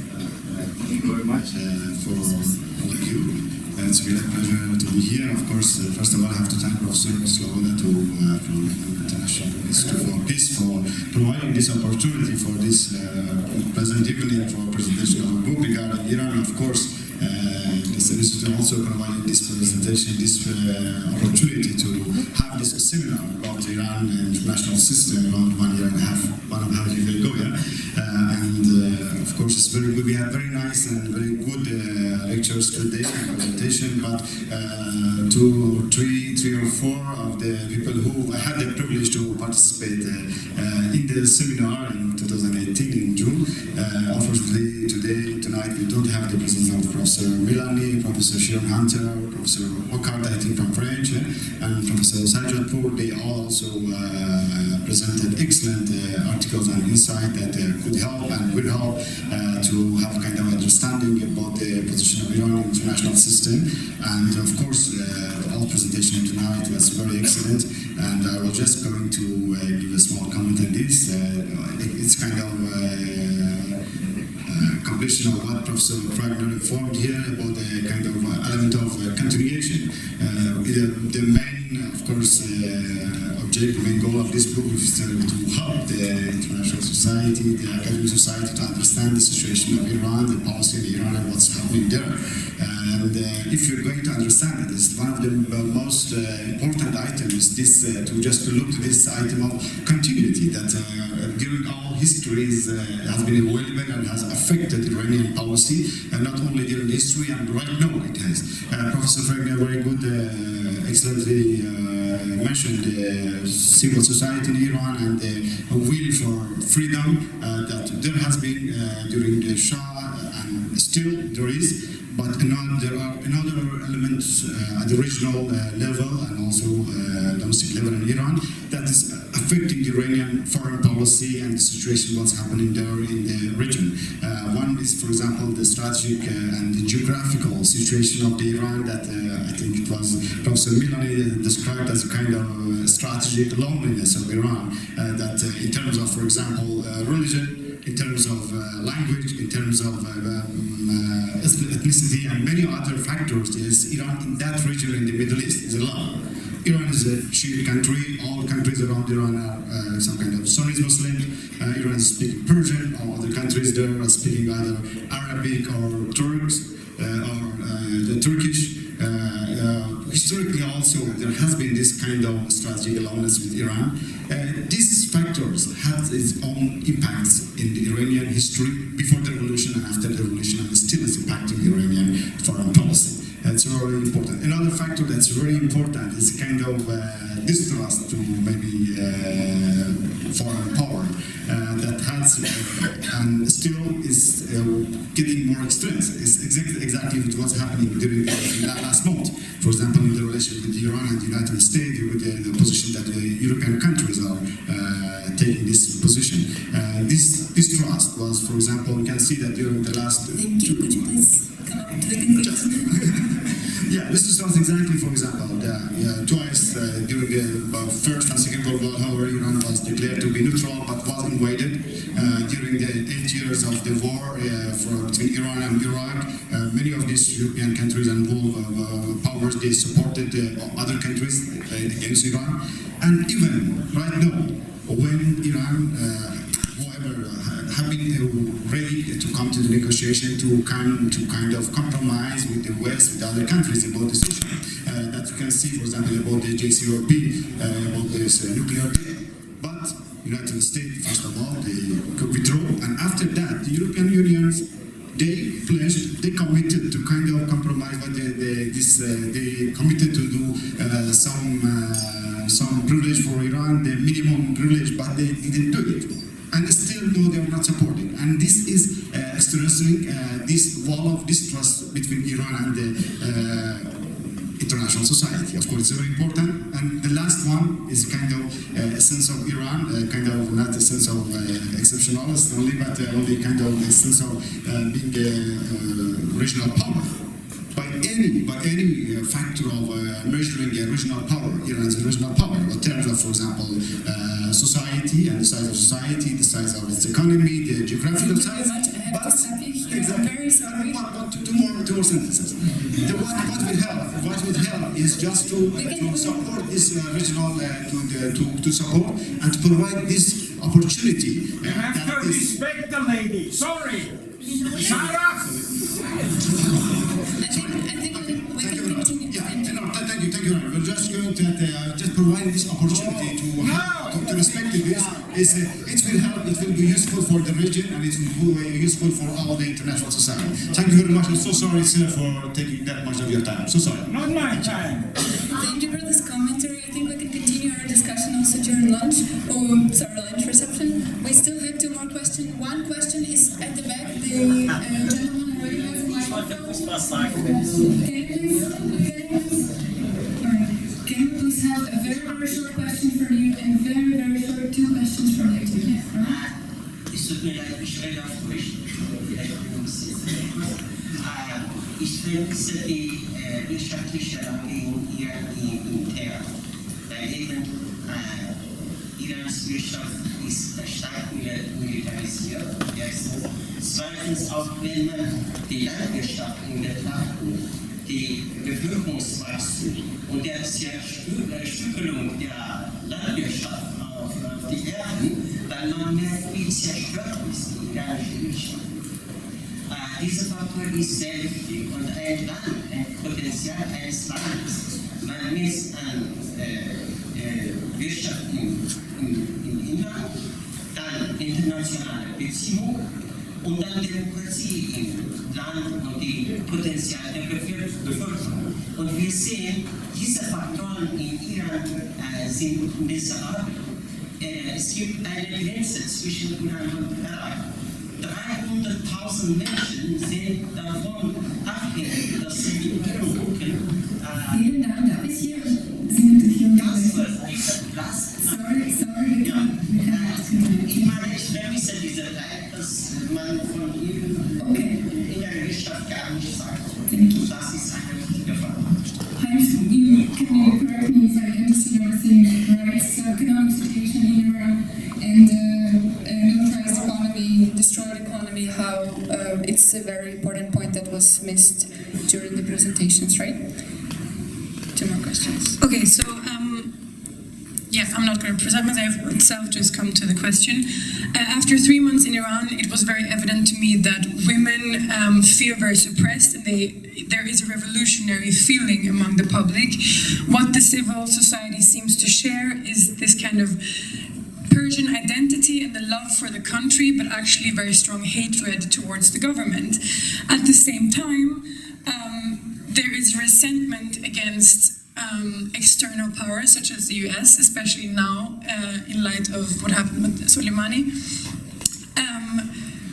But also there is, now I kind of lost myself, but the essential question is basically hatred against the government, but at the same time hatred against the US and fear of external intervention, and suffering, deprivation of rights internally, and also poverty.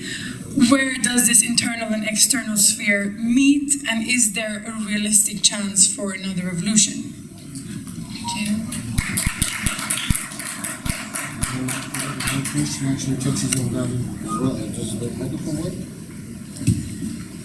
Thank you very much.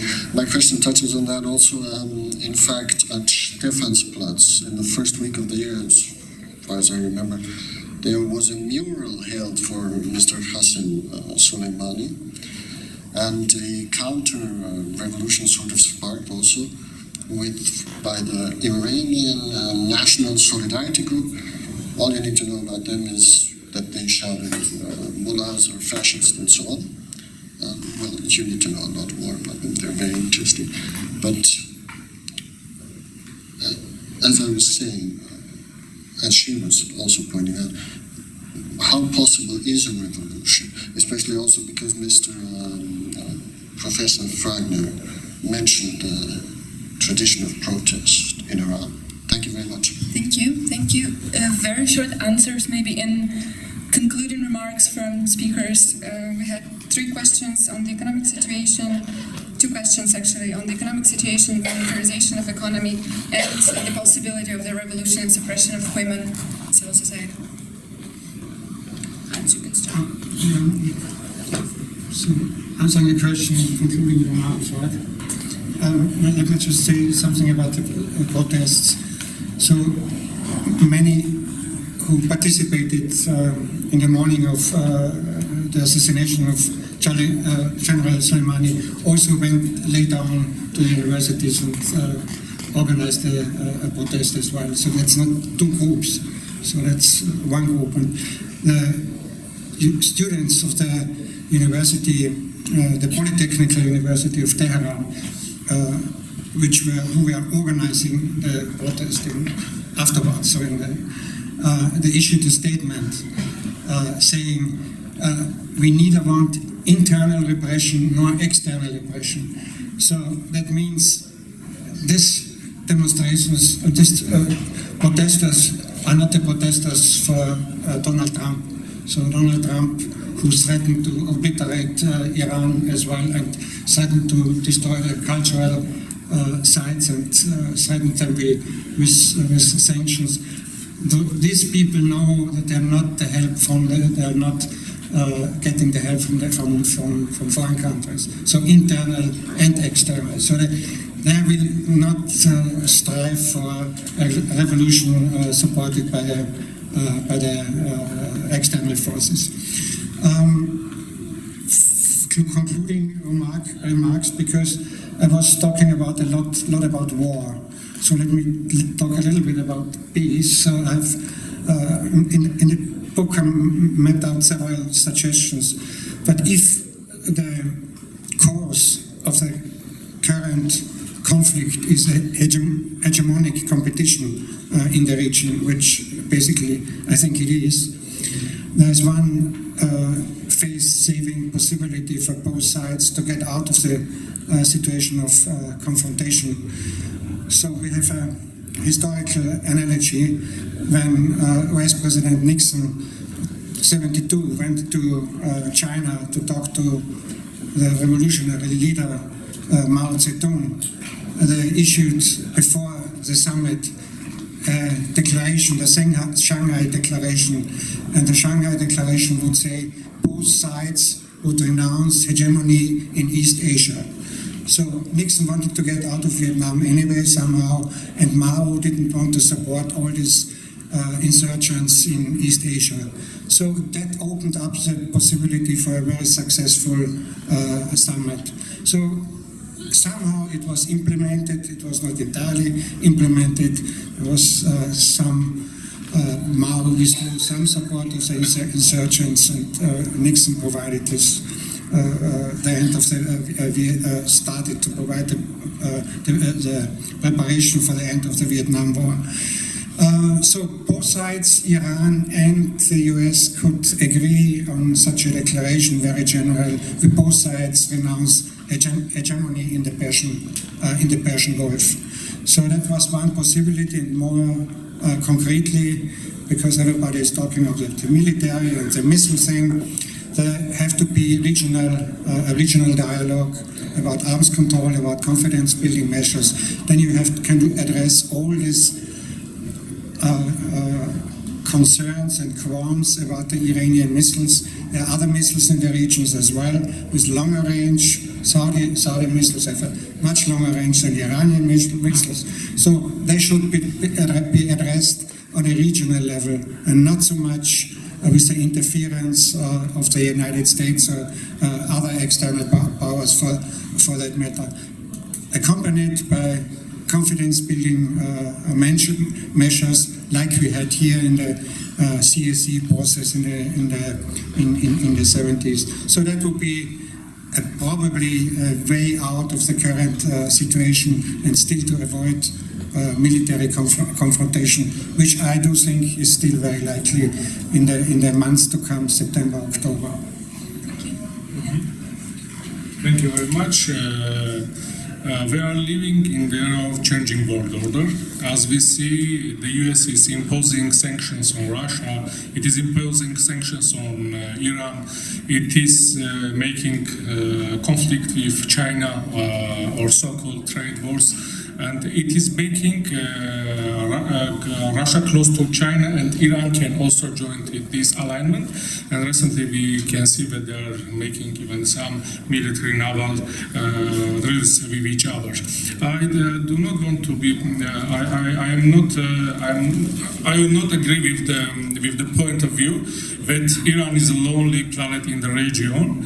Iran has great influence in the region with its because they are Shia, and we can see that in Iraq there are many Shias, the most of population, Lebanon, and the ruling party of Syria. They are Alavis, but they have also close ties with Shias, and it is making Iran a strong regional power, which also have some language commonalities with Tajikistan and with Afghanistan also. So Iran is strong regional power, which can be also connected with Sino-Russian camp, and we will see what will happen. About the question of economy, yes, now the economy of Iran is not so good because of the US unilateral sanctions. But we had also a question about military. Yes, I am agree with that because of United Nations Security Council sanctions, Iran could not buy or sell military weapons. But recently it could develop weapons, and they have ballistic missiles, and they could even destroy a US drone. It is speaking about their capability. Thank you. Thank you very much. Ajabet, your concluding remarks? I try to answer your question. I don't think that there is going to be another revolution in the foreseeable future.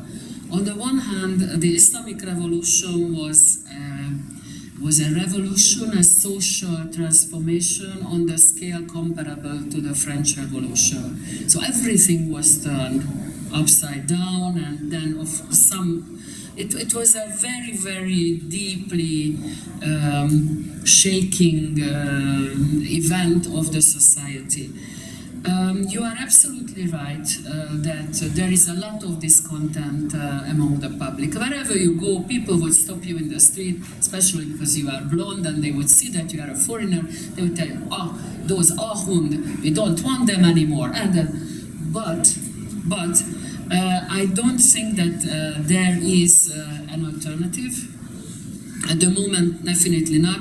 Or what I should rather say, that the alternative, as I expect, and maybe I am wrong, I am not a fortune teller, so I don't know, that the change will come from within. The change will come from within, and the change has started to come already several times, but then again, all the time, something happens in the international system, buying back.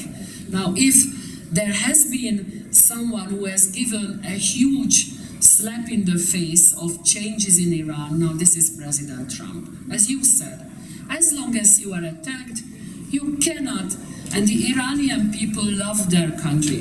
What's more, I think there is a very interesting phenomenon that in Iran, the many minorities, almost half of the population belongs to different minorities, they are adding up to the Iranianness. They are not going separately. They are the ones, I don't think there is any other country, where they are contributing to the Iranianness first, and then maybe try to understand their difference.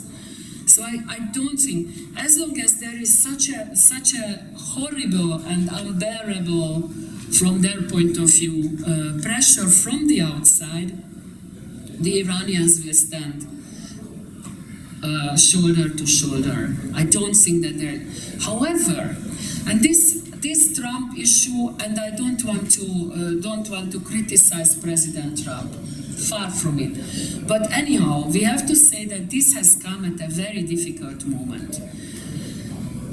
Those who have gone to Iran a lot of times in the past few decades, the public, how should I say, the topic of every small talk has been for the past at least 25 years how ill Ayatollah Khamenei is. He will die instantly. And he is still okay, he is well and sound and appears and gives speeches and so on. But obviously he is getting old, and increasingly there has been a political kind of, should I say, preparation for what is happening afterwards. And I was quite surprised that I have heard some talks even about the possibility that is included in the Constitution, that for a temporary solution, a three-person council, should I say, a triumvirate, can take over if the need be. There are also guesses who could be the next supreme leader. And it is shifting. Sometimes you hear figures who could be, I think, who could be welcomed by the West. I don't want to say names here. And then it shifts towards the more conservatives who would be unacceptable, who prove to be unacceptable even to the bigger half of the Iranian population. I don't say names again. So there is going to be a big change, but at the moment I can only see the change coming from the inside. But anytime the social support, and we shouldn't forget that the Iranian system, this model, sometimes gives way to public will. And the legitimacy, as I said, the mass support. When the Supreme Leader realized that most of the public would like to have negotiations, he said, well, I don't trust the Americans, but okay, negotiate. And there have been moments like this. But obviously, under such a big pressure, this cannot be done. So I am very much afraid. I don't know where it is going. Thank you. Thank you. Martin?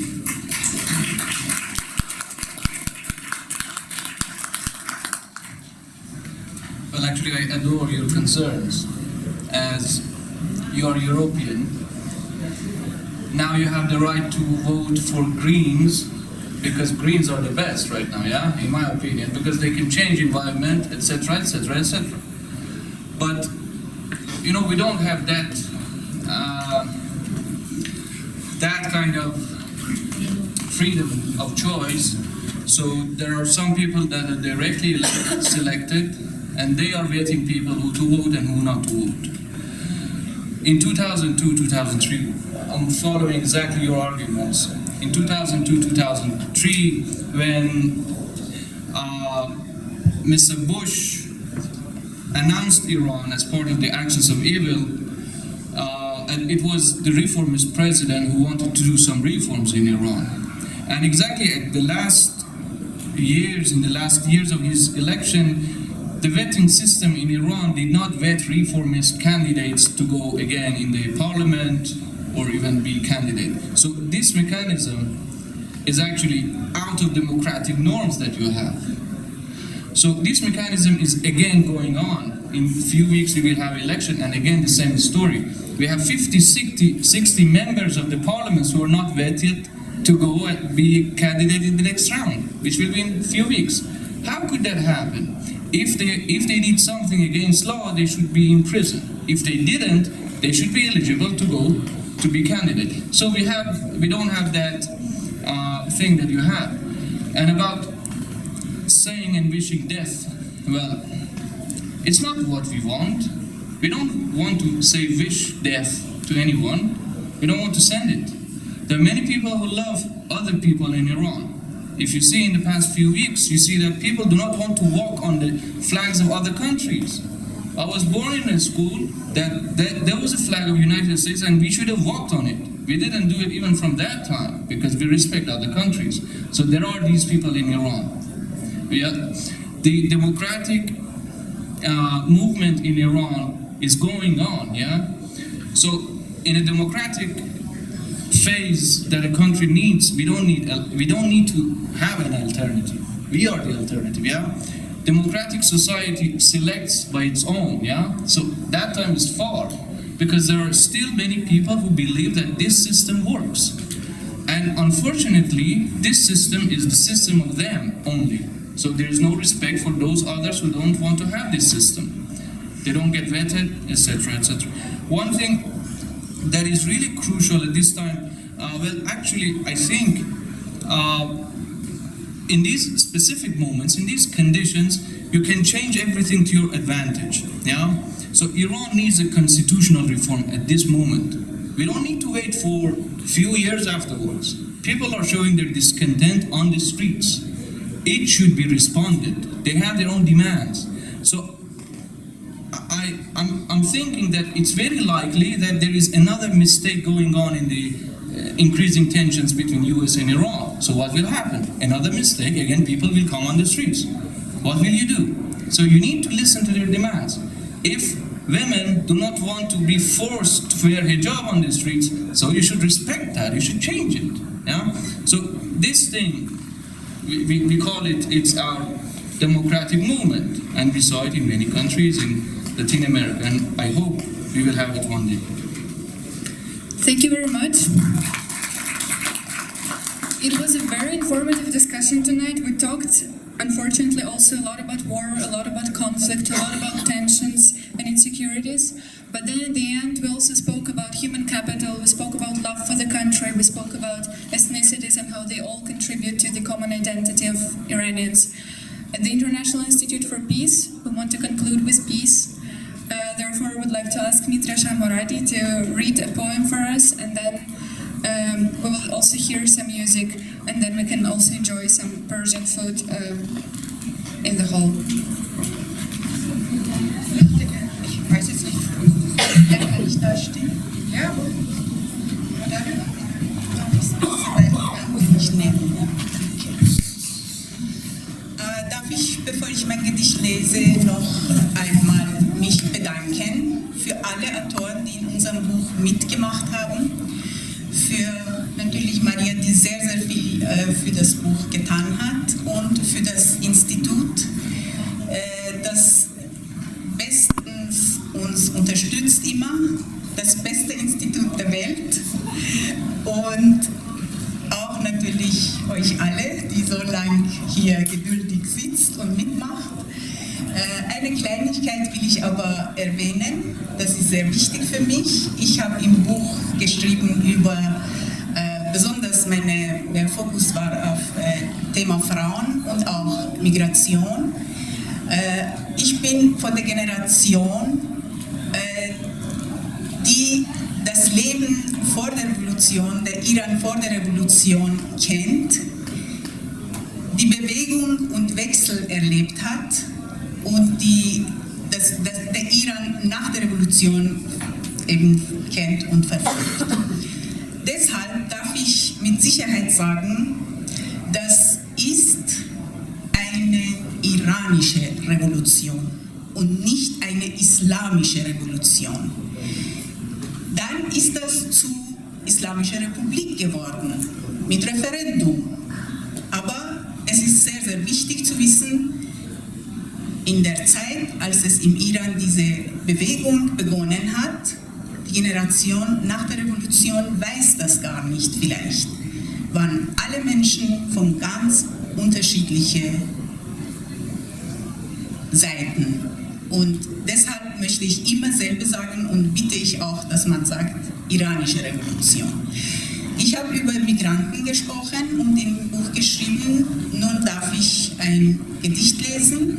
In dem Zusammenhang darf ich aber vorher unsere wunderbare Musiker vorstellen, der Herr Pejman Parsmer, der spielt Santur, ein traditionelles Instrument.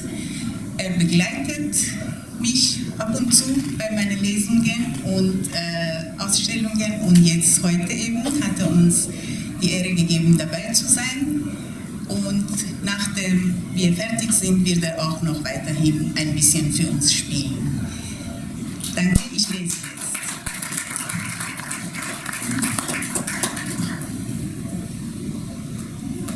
Warum bist du so fern? Warum hast du mich nicht gehalten? Aber deine Pracht und Schönheit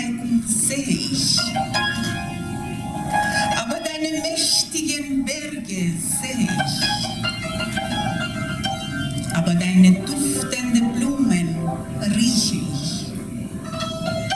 Aber deine alten Bäume sehe ich. Aber deinen strahlenden Himmel sehe ich. Aber deine warme Sonne spüre ich. Aber deine fruchtbare Erde sehe ich. Aber deine mir vertrauten Menschen sehe ich. Warum wolltest du mich nicht? Warum hast du mich nicht behalten, mein Land? چرا مرا نخواستی؟ چرا این چنین دوری؟ چرا مرا از رفتن باز نداشتی؟ ولی من شکوه و زیبایی تو را میبینم. ولی من کوههای پرتوانت را میبینم. ولی من گلهای عطرآگینت را میبویم. ولی من درختان کهنسالت را میبینم. ولی من آسمان درخشانت را میبینم. ولی من خاک بارآورت را میبینم. ولی من مردمان مأنوس با منت را میبینم. چرا مرا نخواستی؟ چرا مرا نگاه نداشتی؟ سرزمین من.